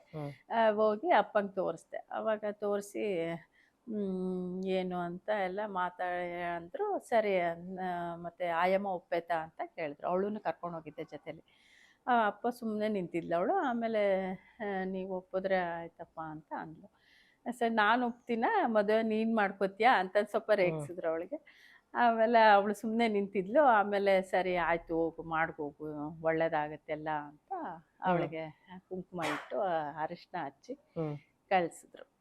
ಆವಾಗ ಕುರ್ಗಡ್ಡೆಗೆ ಹೋದಾಗ ಅದಕ್ಕಿಂತ ಹಿಂದೆ ಒಂದ್ಸರಿ ಕುರ್ಗಡ್ಡೆಗೆ ಹೋಗಿದ್ವಿ. ಅವಳಿಗೆ ಅವಾಗ ಎಲ್ಲರಿಗೂ ಒಂದೊಂದು ಪೋಸ್ಟರ್ಸ್ ಕೊಡ್ತಾ ಇದ್ರು ಅಪ್ಪಂದು. ಅವಾಗ ಅದರಲ್ಲಿ ತಾಳಿ ಪೂಜೆ ಮಾಡ್ತಿರೋದೇ ಕೊಟ್ಟಿದ್ರು ಅವಳಿಗೆ ಪೋಸ್ಟರ್. ಮನೆಯಿಂದ ಒಬ್ರು ಮಾತ್ರ ಇಸ್ಕೋಬೇಕು ಅಂದ್ರು. ಅವಳು ನಿಂತಿದ್ಲು ಲೈನಲ್ಲಿ, ನಾನು ಕೂತಿದ್ದೆ. ಅವಳಿಗೆ ಆ ಪೋಸ್ಟರ್ ಬಂದಿತ್ತು. ಅವಾಗ ಎಲ್ಲರೂ ಅವಳಿಗೆ ರೇಗಿಸ್ತಾ ಇದ್ರು ಮನೇಲೆಲ್ಲ, ಓ ಮದುವೆ ಆಗುತ್ತೆ ಈ ವರ್ಷ ನಿಂದು, ತಾಳಿ ಪೂಜೆ ಮಾಡ್ತಿದಾರ ಅಪ್ಪ, ಅದು ಬಂದಿದೆ ನಿಂಗೆ ಅಂತ ಎಲ್ಲ ಅಂತ ಇದ್ರು. ಸರಿ, ಅದು ಹಂಗೆ ಆಯ್ತು. ಅದು ಆ ವರ್ಷದಲ್ಲೇ ಮದುವೆ ಆಯ್ತು ಅವಳಿಗೆ. ಅಂದ್ರೆ ನಿಶ್ಚಯ ಆಯ್ತು, ಮದುವೆ ಮಾಡ್ತೀವಿ ಅಂತ ಆಯ್ತು. ಆಮೇಲೆ ಅಳಿಯನು ಅಷ್ಟೇ ಭಾಳ ಭಕ್ತಿ ಅವ್ರಿಗೂ. ಅವರು ಮನೆಯಲ್ಲಿ ನಾನು ಹೋದಾಗ ಅವರ ಒಂದು ಚಿಕ್ಕ ದೇವ್ರ ಸಾಮಾನಿಂದ ಹಿಡಿದು ಅವರೇ ತೊಳ್ಕೊತಾರೆ. ಯಾರ ಹತ್ರ ತೊಳ್ಸ್ಕೊಳಲ್ಲ ಅವ್ರು ದೇವ್ರ ಸಾಮಾನು. ದೇವ್ರನ್ನ ತೊಳೆಯೋದಾಗಿರ್ಬೋದು, ಸಾಮಾನಾಗಿರ್ಬೋದು, ಎಲ್ಲ ಪ್ರತಿಯೊಂದು ಅವರೇ ಅದಕ್ಕೆಲ್ಲ ಬೇರೆ ಬೇರೆ ಇಟ್ಕೊಂಡಿದ್ದಾರೆ, ಬ್ರಷ್ ಅದೆಲ್ಲ. ಅದರಲ್ಲಿ ಅವರೇ ತೊಳ್ಕೊಂಡು ಅವರೇ ಪೂಜೆ ಮಾಡಿ ಎಲ್ಲ. ಆಮೇಲೆ ಮಂಗಳಾರತಿ ಕರೆದು ಎಲ್ಲರಿಗೂ ಆ ಥರದ್ದೊಂದು ಪದ್ಧತಿ ಇತ್ತು ಅವ್ರ ಹತ್ರ. ನಂಗೆ ಅದು ನೋಡಿ ನಾವು ಅನ್ಕೊಂಡಿದ್ರು, ಅಂದ್ರೆ ಅಪ್ಪ ಆಶೀರ್ವಾದ ಮಾಡಿರೋದಕ್ಕೆ ಎಂತ ಭಕ್ತಿವಂತ ಅಳಿಯ ಸಿಕ್ದ.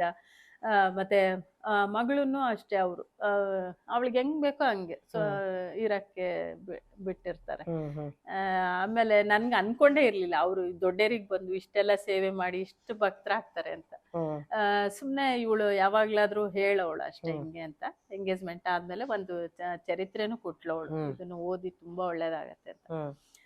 ಅದು ಚರಿತ್ರೆನೂ ಓದಿದ್ರಂತೆ ಅವಾಗ ಅವರು. ಮದ್ವೆ ಆದ್ಮೇಲೆ ಹೇಳಿದ್ರು, ನಾನು ಓದ್ದೆ ಈ ಚರಿತ್ರೆನ ಅಂತ. ಗುರು ಚರಿತ್ರೆ ಓದ್ತಾ ಇದ್ವಿ ಆಗ, ಗುರು ಚರಿತ್ರೆ ಕೊಟ್ವಿ. ಇರ್ಬೇಕನ್ಸುತ್ತೆ ಗುರು ಚರಿತ್ರೆನ. ಆವಾಗ ಸರಿ, ಅದು ಅಳಿಯ ಮಗಳು ಎಲ್ಲ ನಿಜವಾಗ್ಲೂ ಅಪ್ಪನ ಕೃಪೆ ಕಣ. ಆಮೇಲೆ ಅಪ್ಪಂಗೆ ನಮ್ಮ ಮನಸ್ಥಿತಿ ಅಂದರೆ ನಾವೇನು ಯೋಚನೆ ಮಾಡ್ತೀವಿ, ನಮ್ಮ ಆಸೆಗಳು ಏನು ಎಲ್ಲ ನಮ್ಮ ಮನಸ್ಸಲ್ಲಿರೋದೆಲ್ಲ ಗೊತ್ತಾಗುತ್ತೆ. ಇಲ್ಲಿ ನಾವು ಏನೊಂದು ಪೂಜೆ ಮಾಡಿದ್ದು ಇರ್ಬೋದು, ನಾವೊಂದು ಬೇಡ್ಕೊಂಡಿದ್ದು ಇರ್ಬೋದು, ಅಪ್ಪಂಗೆ ತಲುಪುತ್ತೆ. ಆ ಥರದ್ದು ಯಾವುದಾದ್ರೂ ನೀವು ಪೂಜೆ ಮಾಡ್ತಾ ಇರ್ಬೋದು, ನಿಮ್ಮ ಮನಸ್ಥಿತಿ ಇರ್ಬೋದು, ಅಪ್ಪಂಗೆ ಗೊತ್ತಾಗಿ ನಿಮಗೇನಾದರೂ ಯಾವಾಗಾದ್ರೂ ಏನಾದರೂ ಹೇಳಿರೋದಿದೆನಕ್ಕ? ಒಂದ್ಸರಿ ಶಿವರಾತ್ರಿ ಹಬ್ಬ ಹಳೆ ಕನ್ನೇಶ್ವರ ಗುಡಿ ಇದೆ ಹೇಳ್ತಾ ಇದ್ದೀನಿ. ಹಳೆ ಕನ್ನೇಶ್ವರ ಗುಡಿಲಿ ಶಿವರಾತ್ರಿ ಹಬ್ಬ ಮಾಡ್ತಾ ಇದ್ರು. ಅವಾಗ ಎಲ್ಲೋ ಸ್ವಲ್ಪ ಶಿವರಾತ್ರಿ ಹಬ್ಬದಲ್ಲಿ ಒಂದು ಅಂದಾಜು ಎಷ್ಟು ಜನ ಇರ್ತಿದ್ರು ಅವಾಗೆಲ್ಲ? ಅವಾಗ ಒಂದು 150 ಜನ, 100-150 ಜನ ಬಿಟ್ರೆ ಅದಕ್ಕಿಂತ ಜಾಸ್ತಿ ಇರ್ತಿರ್ಲಿಲ್ಲ. ಅಷ್ಟ್ ಮಾತ್ರ ಇರ್ತಿದ್ವಿ. ಅವಾಗ ನಂಗೆ ಹೋಗಕ್ ಆಗ್ತಿರ್ಲಿಲ್ಲ, ಮನೇಲೆ ಪೂಜೆ ಅದೆಲ್ಲ ಇರ್ತಿತ್ತು. ಹಂಗಾಗಿ ನನ್ಗೆ ಹೋಗಕ್ ಆಗಿರ್ಲಿಲ್ಲ. ಆಗ ಏನಾಯ್ತು, ನಾನು ಅಪ್ಪಂದು ಒಂದು ಚಿಕ್ಕ ಫೋಟೋನ ಇಟ್ಬಿಟ್ಟು ಅವತ್ತು ಶಿವರಾತ್ರಿ ಹಬ್ಬ ಮನೆಯಲ್ಲೇನೆ ಪೂಜೆ ಮಾಡಿದ್ದೆ. ಪೂಜೆ ಮಾಡಿ ಎಲ್ಲ ಎಡೆ ಎಲ್ಲ ಮಾಡಿಬಿಟ್ಟು ಒಂದು ತುಪ್ಪದ ದೀಪ ಹಚ್ಚಿಟ್ಟೆ ಮುಂದ್ಗಡೆ. ಈ ಕಡೆ ಬೇರೆ ಇತ್ತು, ಆದ್ರೆ ಅಪ್ಪನ ಫೋಟೋ ಹತ್ರ ಒಂದು ಪುಟ್ಟದು ನೀಲಾಂಜನ ಟೈಪ್ದು ಒಂದು ತುಪ್ಪದ ದೀಪ ಹಚ್ಚಿಟ್ಟು ಬೆಳಗ್ಗೆ ಬಂದಿದ್ದೆ. ಅದು ಏನಾಯ್ತು, ಆಮೇಲೆ ಇವ್ರಿಗೆಲ್ಲ ಫಲಾರ ಎಲ್ಲ ಕೊಡ್ಬೇಕಲ್ಲ, ಅದೆಲ್ಲ ಕೊಟ್ಟಾದ್ಮೇಲೆ ಎಲ್ಲ ಆದ್ಮೇಲೆ ರಾತ್ರಿ ಇನ್ನೇನು ಜಾಗರಣೆ ಮಾಡೋಕ್ಕಾಗಲ್ಲ, ಆ, ಇಷ್ಟೇ ಅಪ್ಪ ನಮ್ಮದು ಶಿವರಾತ್ರಿ ಅಂದರೆ ಅಂದ್ಕೊಂಡು ಹೋಗಿ ನಮಸ್ಕಾರ ಮಾಡಿ ಬಂದು ಮಲ್ಕೊಳ್ಳೋಣ ಅಂತ ನಮಸ್ಕಾರ ಮಾಡೋಕ್ಕೆ ಅಂತ ಹೋದೆ. ಹ್ಮ್ ಅವಾಗ ಹೋಗ್ತೀನಿ, ಅದು ಫೋಟೋ ಮೆಲ್ಲ ಹಿಂಗೆ ಬಾಗ್ಬಿಟ್ಟಿದೆ. ಹ್ಮ್ ದೀಪದ್ದು ಹ್ಮ್ ಅದಕ್ಕೆ ತಾಗಿಬಿಟ್ಟಿದೆ. ಹ್ಮ್ ತಾಗಿ ಅದು ರೌಂಡಕ್ಕೆ ಸುಟ್ಟಿದೆ. ಹ್ಮ್ ಆ, ನೋಡಿದ್ರೆ ಅದು ಫೋಟೋ ಫುಲ್ಲೇ ಹತ್ಕೊಂಡ್ಬಿಡ್ಬೋದಿತ್ತು ಹ್ಮ್ ಬೆಂಕಿ ಇದಕ್ಕೆ. ಹ್ಮ್ ಆದ್ರೆ ಅದು ಹಂಗಾಗಿಲ್ಲ, ಅಲ್ಲಿ ಮಾತ್ರ ಸುಟ್ಟಿದೆ, ಹ್ಮ್ ದೀಪ ಹಾರಿದೆ ಅದು. ಅದು ನಂಗೆ ಬಹಳ ಬೇಜಾರಾಗ್ಬಿಡ್ತು ಅದು ಹ್ಮ್ ನೋಡ್ಬಿಟ್ಟು. ಕಾಲ್ ಹತ್ರ ಕರೆಕ್ಟಾಗಿ ಹಿಂಗೆ ಹ್ಮ್ ನಾವು ಆಗಿದೆ ಅದು. ಬಾ ಎಷ್ಟು ನಂಗೆ ಭಾಳ ಬೇಜಾರಾಗ್ಬಿಡ್ತು. ಅಯ್ಯೋ ನಾನು ಎಷ್ಟು ಇದು ಮಾಡ್ಕೊಂಡ್ಬಿಟ್ಟೆ, ನಾನು ನೋಡಲೇ ಇಲ್ವಲ್ಲ, ಒಂದು 2 ನಿಮಿಷದಲ್ಲಿ ಬಂದು ಹೋಗ್ಬಿಡ್ಬೋದಿತ್ತು, ಆದರೂ ನಾನು ನೋಡ್ಲಿಲ್ವಲ್ಲ ಅಂತ ನಂಗೆ ಸ್ವಲ್ಪ ಮನಸ್ಸಿಂದ ತುಂಬ ನೋವಾಯಿತು. ಆಮೇಲೆ ಒಂದು 3-4 ದಿನ ಬಿಟ್ಟು ನಾನು ದೇವಸ್ಥಾನಕ್ಕೆ ಹೋದೆ, ಅಂದರೆ ದೊಡ್ಡೇರಿಗೆ ಹೋದೆ. ಹೋದೆ, ಅಲ್ಲಿ ಕನ್ನೇಶ್ವರ ಗುಡಿ ಹತ್ರ ಅಪ್ಪ ಇರಲಿಲ್ಲ. ಆವಾಗ ಸರಿ ಅದೇ ಆಟೋಲಿ ಮತ್ತೆ ಉಪ್ಪಾರಟ್ಟಿ ಮನೇಲಿದ್ರು. ಹ್ಮ್ ಆವಾಗ ಮನೆಗೆ ಬಂದೆ. ಮನೆಗೆ ಬಂದಾಗ ಅಪ್ಪ ಅಲ್ಲೇ ಕೂತಿದ್ರು, ಹಂಗೆ ಕಾಲು ಚಾಚ್ಕೊಂಡೆ ಕೂತಿದ್ರು. ಆವಾಗ ನಾನು ಹೋಗಿ ಅಳ್ತಾ ಇದ್ದೆ. ಆವಾಗ ಯಾಕಮ್ಮ ಎಷ್ಟು ಅಳ್ತಾ ಇದೆಯಾ, ಯಾಕೆ ಏನಾಯಿತು ಅಂತ ಕೇಳಿದ್ರು. ಆವಾಗ ಅಪ್ಪ ನನಗೆ ನೋಡಿ, ಈ ಫೋಟೋ ಈ ಥರ ಆಗೋಯ್ತು, ನನ್ನ ಹತ್ರ ಇದ್ದಿದ್ದು ಇದು ಒಂದೇ ಫೋಟೋ ಹಿಂಗಾಗೋಯ್ತು, ಅದು ಸುಟ್ಟುಬಿಟ್ಟಿದೆ ಅಪ್ಪ, ನಂಗೆ ಭಾಳ ಬೇಜಾರಾಯಿತು ಅಂತ. ನಾನು ಅಷ್ಟು ಅಂದರೆ ನಾನು ಅದು ನೋಡ್ಕೊಳಕ್ಕಾಗ್ಲಿಲ್ವಲ್ಲ ನನಗೆ ಅಂತ ಬೇಜಾರಾಗ್ತಿದೆ ಅಪ್ಪ ಅಂತ ಅಂತ ಹೇಳಿದೆ. ಆವಾಗ ಏನಾಗಿಲ್ಲ ಬಿಡು, ನೋಡಿಲ್ಲಿ ನಾನು ಅವತ್ತು ಕರ್ಪೂರದಲ್ಲಿ ಶಿವರಾತ್ರಿ ಹಬ್ಬದ ದಿನ ಕಾಲು ಸುಟ್ಕೊಂಡಿದ್ದೀನಿ ನೋಡು ಅಂತ. ಸೇಮ್ ಅದೇ ಜಾಗದಲ್ಲಿ. ಅದೇ ಜಾಗದಲ್ಲೇ ಆಗಿತ್ತು. ಏನಂದ್ರೆ ಈ ಇದು ಮೊಣಕಾಲಿಂದ ಪಾದದಿಂದ ಮೇಲಕ್ಕೆ, ಮೊಣಕಾಲಿಂದ ಕೆಳಗಡೆಗೆ ಆ ಭಾಗದಲ್ಲಿ ಅದು ಸುಟ್ಟಿದೆ ಆ ಅಪ್ಪಂಗೆ. ಅದು ಕರ್ಪೂರ ತಾಗಿಸ್ಕೊಂಡು ಸುಟ್ಕೊಂಡ್ರಂತೆ. ಅವಾಗ ಅದೇ ಹೇಳಿದ್ರು ನಂಗೆ, ನೋಡಿ ನಿಂಗೆ ಅಲ್ಲೇ ಗೊತ್ತಾಗಿದೆ ನಾನು ಕಾಲು ಸುಟ್ಟಿದೆ ಅಂತ ಅಂತ ಹೇಳ್ತಾ ಇದ್ದಾರೆ. ಅದೇನಾನ ಆಗಿರ್ಲಿ, ನಂಗೆ ಅದು ನಾನು ಅದು ಅಲ್ಲ, ಅದು ಸುಡ್ದೇ ಇದ್ದಿದ್ರೆ ಫೋಟೋ ನಿಮ್ ಕಾಲು ಅಲ್ಲಿ ಸುಡ್ತಿರ್ಲಿಲ್ವೇನೋ ಅಂತ ನಂಗೆ ಆ ತರ ಫೀಲ್ ಆಗಿ ತುಂಬಾ ಅಳು ಬರ್ತಾ ಇದೆ ಅಪ್ಪ ಅಂತ ಹಂಗೆ ಅಂತ ಹೇಳ್ದೆ. ಅವಾಗ ಇಲ್ಲ, ಅದ ಏನಾಗ್ಬೇಕಂತಿರುತ್ತೋ ಅದಾಗತ್ತೆ, ನೀನ್ ಅಳ್ಬೇಡ ಅಂತ ಅವತ್ತು ನಂಗೆಲ್ಲ ಆಶೀರ್ವಾದ ಎಲ್ಲ ಮಾಡಿದ್ರು, ತಲೆ ಎಲ್ಲ ನೇವರಿಸಿ ಎಲ್ಲ ಮಾಡಿದ್ರು, ಸಮಾಧಾನ ಆಗ ತನಕ ಅವರು ನನ್ಗೆ ಇದು ಮಾಡಿ. ಆಮೇಲೆ ನಂಗೆ ಅವಾಗ ಅವ್ರಿಗೆ ಅಷ್ಟೆಲ್ಲ ಹೇಳಿ ಇದು ಮಾಡಿದ್ಮೇಲೆ ಆಮೇಲೆ ನಂಗೆ ಸಮಾಧಾನ ಆಯ್ತು ಮನ್ಸು. ಹೌದಲ್ಲ, ಭಗವಂತನ ಇಚ್ಛೆ ಏನಿರುತ್ತೋ ಅದೇ ಆಗತ್ತೆ, ಯಾರು ಏನು ಅದಕ್ಕೆ ಕಾರಣರಲ್ಲ, ಅವನೊಬ್ಬ ಇರ್ತಾನೆ ನೋಡ್ಕೊಳಕ್ಕೆ ಅಂತ ಅನಿಸ್ತು. ಆಮೇಲೆ ಸರಿ ಮತ್ತೆ ವಾಪಸ್ ಬಂದೆ. ನೀವು ಅಪ್ಪಂಗೆ ಪ್ರಸಾದ ಎಲ್ಲ ಮಾಡ್ಕೊಂಡು ಹೋಗ್ತಿದ್ರಲ್ಲ ಅವಾಗೆಲ್ಲ, ಅಪ್ಪಂಗೆ ಇಷ್ಟ ಆಗ್ತಿತ್ತ? ನೀವೇನಾದ್ರೂ ಒಂದು ಮನಸ್ಸಲ್ಲಿ ಒಂದೇನಾದ್ರೂ ಒಂದು ಸಂಕಲ್ಪ ಮಾಡ್ಕೊಂಡು ಏನಾದ್ರು ಯಾವಾಗಾದ್ರೂ ಏನಾದ್ರು ಹೋಗಿದ್ದೀರಾ? ಅದು ಏನಂದ್ರೆ ಅಪ್ಪಂದು ಹುಟ್ಟಿದ ಹಬ್ಬ ಟೈಮ್ ಅದು. ಸ್ವಲ್ಪ ಜನ ಇರ್ತಿದ್ವಿ ಆಗ, ಮನೆಯಿಂದಾನೆ ಅವ್ರಿಗೆ ಏನ್ ಅನ್ಸುತ್ತೋ ಅದನ್ನ. ಹುಟ್ಟಿದ ಹಬ್ಬಕ್ಕೆಲ್ಲ ಎಷ್ಟು ಜನ ಇರ್ತಿದ್ರಕ್ಕ? ಅವಾಗೂನು ತುಂಬಾ ಕಡಿಮೆನೆ ಜನ ಇರ್ತಿದ್ರು. ಅವಾಗ ದತ್ತ ಮಂದಿರ ಆಗಿತ್ತಲ್ಲಿ. ಆಮೇಲೆ ಇವಾಗ ಅಪ್ಪ ಕುತ್ಕೋತಾರಲ್ಲ, ಅಲ್ಲಿ ಅಡಿಗೆ ಮನೆ ಇತ್ತು. ಅಲ್ಲೇ ಅಡಿಗೆ ಮನೆ ಇದ್ದಾಗ ಅಲ್ಲೇ ನಾವು ಯಾರಾದ್ರೂ ಮನೆಯಿಂದ ಏನಾದ್ರೂ ಸ್ವೀಟ್ ತಗೊಂಡೋಗಿದ್ರೆ ಅದನ್ನೇ ಕೊಟ್ಟು ಎಲ್ಲ ಊಟಕ್ಕೆ ನೀಡಿ, ಅದೇ ನಮ್ ಸೆಲೆಬ್ರೇಷನ್. ಅವಾಗೆಲ್ಲ ಕೇಕ್ ಎಲ್ಲ ಕಟ್ ಮಾಡ್ತಿರ್ಲಿಲ್ಲ, ಅಪ್ಪಂಗೂ ಇಷ್ಟ ಆಗ್ತಿರ್ಲಿಲ್ಲ ಆ ಥರದ್ದೆಲ್ಲ ಮಾಡಿದ್ರೆ. ಆವಾಗ ಆ ಥರ ನಾನೇನು ಅನ್ಕೊಂಡೆ, ಮನೆಯಲ್ಲಿ ಇದು ಕೊಬ್ಬರಿ ಮಿಠಾಯಿ ಮತ್ತೆ ಉಂಡೆ ಮಾಡ್ಕೊತಾ ಇದ್ದೆ. ಅವಾಗ ಮಾಡ್ಕೊಳ್ಳೋವಾಗ ನನಗೆ ಏನು ಅನ್ನಿಸ್ತು, ಬರ್ತಡೇ ಅವ್ರದ್ದು, ಅವ್ರ ಸ್ವೀಟ್ ಕೊಡ್ಬೇಕು ನೋಡಿ, ನಾವು ತಗೊಂಡು ಹೋಗ್ತೀವಿ ಅಂತ ಸುಮ್ಮನೆ ಸಹಜವಾಗಿ ಅನ್ಕೊಂಡೆ. ನಾನು ಅನ್ಬೇಕಂತ ಆಗಿಲ್ಲ, ಅದು ಅಂತ ಸಹಜವಾಗಿ ಅನ್ಕೊಂಡೆ. ಅವಾಗ ಹೋದೆ, ಎಲ್ಲರೂ ಕೊಟ್ಟು ನಮಸ್ಕಾರ ಮಾಡಿ ಸ್ವೀಟ್ ಎಲ್ಲ ಕೊಟ್ವಿ, ಎಲ್ಲ ಇಸ್ಕೊಂಡ್ರು, ಎಲ್ಲ ಆಯ್ತು. ಆಮೇಲೆ ಲಾಸ್ಟಲ್ಲಿ ನಾನು ಆ ಬಾಕ್ಸ್ಗಳೆಲ್ಲ ಆ ಕಡೆಗೆ ಇಟ್ಟು ನಮಸ್ಕಾರ ಮಾಡೋಣ ಅಂತ ಹಿಂಗೆ ಬರ್ತಾ ಇದ್ದೀನಿ, ಅಪ್ಪ ಮತ್ತೆ ಮಾಡಿಸ್ಕೊಳ್ಳಿಲ್ಲ, ಸೀದಾ ಮನೆ ಒಳಗೆ ಹೋದ್ರು. ಮನೆಗೆ ಹೋಗಿ ಕ್ಯಾರೆಟ್ ಹಲ್ವಾ ಇಟ್ಕೊಂಡು ಬರ್ತಿದೆ ಬಾಕ್ಸ್ ಅಲ್ಲಿ. ಆ ಕ್ಯಾರೆಟ್ ಹಲ್ವಾ ಹಿಂಗಂದ್ರು ನಂಗೆ. ನಾನು ಅವಾಗ ಇನ್ನೇನು ಕೈ ಅನ್ಲೇಬೇಕಲ್ಲ, ಮತ್ತೆ ಕೈ ಇಸ್ಕೊಂಡೆ, ಕ್ಯಾರೆಟ್ ಹಲ್ವಾ ಇಸ್ಕೊಂಡು ಬಾಯಿಗೆ ಹಾಕೊಂಡು ಆಮೇಲೆ ನಮಸ್ಕಾರ ಮಾಡಿದ್ವಿ. ಅವಾಗ ನನ್ಗೆ ಹೆಂಗ ಅನ್ನಿಸ್ತಂದ್ರೆ, ಒಂದ್ ಸಣ್ಣದು ಮನ್ಸಲ್ಲಿ ಬಂದ್ ಹೋಗ್ತಾ ಇರೋವು ಸತ ಅವ್ರಿಗೆ ಗೊತ್ತಾಗುತ್ತೆ ಅಂದ್ರೆ ಹೌದೌದು. ಮನ್ಸಾರ ನಾನು ಹೇಳಿದ್ದು ಅವ್ರಿಗೆ ಗೊತ್ತಾಗಲ್ವಾ? ಆ ತರ ಬಾಳ ಆಗಿದೆ. ಒಂದ್ಸರಿ ನಮ್ಮನೆ ಇವಾಗ ರೀಸೆಂಟ್ ಆಗಿ ಏನಂದ್ರೆ ಬಂದು ಆರಾಮಾಗಿ ದಿವಾನ್ ಮೇಲೆ ಕೂತಿದ್ದಾರೆ. ಏನ್ ಕೊಡ್ಲಪ್ಪ ಅಂತ, ದೋಸೆ ಹಾಕೊಂಬ ಅಂತ ಅಂದ್ರು. ಹೆಂಗಂದ್ರೆ ನಾನು ಗಡಿಬಿಡಿಲಿ ದೋಸೆ ತಗೊಂಡ್ ಬಂದಿದ್ದೊಂದೇ ನೆನ್ಪಿರೋದು ನಂಗೆ ತಟ್ಟೆಲಿ, ಗಡಿಬಿಡಿಲಿ. ಅದು ಏನು ಎಚ್ಚರನೇ ಆಗೋಯ್ತು. ಆಮೇಲೆ ನನ್ಗೆ ಅವಾಗ ಅನಿಸ್ತು, ಇಲ್ಲ ಇದು ಸತ್ಸಂಗಕ್ಕೆ ಮಾಡಿಸ್ಬೇಕು, ಅವ್ರು ಭಕ್ತರು ತಿಂದ್ರೆ ಅವ್ರು ತಿಂದಂಗೆ, ಯಾಕಂದ್ರೆ ಹಾಕಿ ಕೊಡ್ಬೇಕು ಅಲ್ಲೇ. ಅದಕ್ಕೆ ಅಂತ ಆ ವರ್ಷ ನಾನು ಪ್ರಸಾದಕ್ಕೆ ದೋಸೆನೆ ಮಾಡಿಸ್ದೆ. ನನ್ಗೇನ್ ಅನ್ಸುತ್ತೆ ಗೊತ್ತಾ, ಈ ಸಣ್ಣ ಸಣ್ಣ ವಿಚಾರಗಳು ಅವ್ರಿಗೆ ಗೊತ್ತಾಗುತ್ತೆ ಅಂದಾಗ ನಮ್ಮ ಮನಸ್ಸಲ್ಲಿ ಒಂದು ಕೆಟ್ಟ ಭಾವನೆಗಳು ಇರ್ಬೋದು, ಏನೇ ಒಂದು ಜಲಸಿ, ಏನೋ ಒಂದು ಎಲ್ಲವೂ ಅದು ಅಪ್ಪಂಗೆ ಗೊತ್ತಾಗುತ್ತೆ. ಸೊ ಹಂಗಾಗಿ ನಾವು ಭಕ್ತರು ಎಷ್ಟು ಎಚ್ಚರವಾಗಿರ್ಬೇಕು ಅಂತ, ಏನೇ ಒಂದು ಭಾವನೆ ಮನುಷ್ಯ ಅಂದ್ಮೇಲೆ ಬರುತ್ತೆ, ಬಟ್ ಅಲ್ಲೇನೆ ಅಪ್ಪನ ಕೃಪೆಯಿಂದ ನಂಗೆ ಕ್ಷಮಿಸ್ಬಿಡಪ್ಪ ಅಂತ ಹೇಳಿ ಅದನ್ನು ಅವ್ರ ಪಾದಕ್ಕೆ ಹಾಕಿ ನಾವು ಶರಣಾಗತಿ ಆಗೋದೊಂದೇ ನಮಗೆ ನಾವು. ಹೌದು, ಯಾಕಂದ್ರೆ ಮನುಷ್ಯರು ನಮ್ಗೆ ಕೆಟ್ಟ ಭಾವನೆಗಳು ಬರ್ತಿರುತ್ತೆ, ಒಳ್ಳೇದು ಬರ್ತಿರುತ್ತೆ. ಅದು ಅವನೇ ಸೃಷ್ಟಿ ಮಾಡಿರೋದು.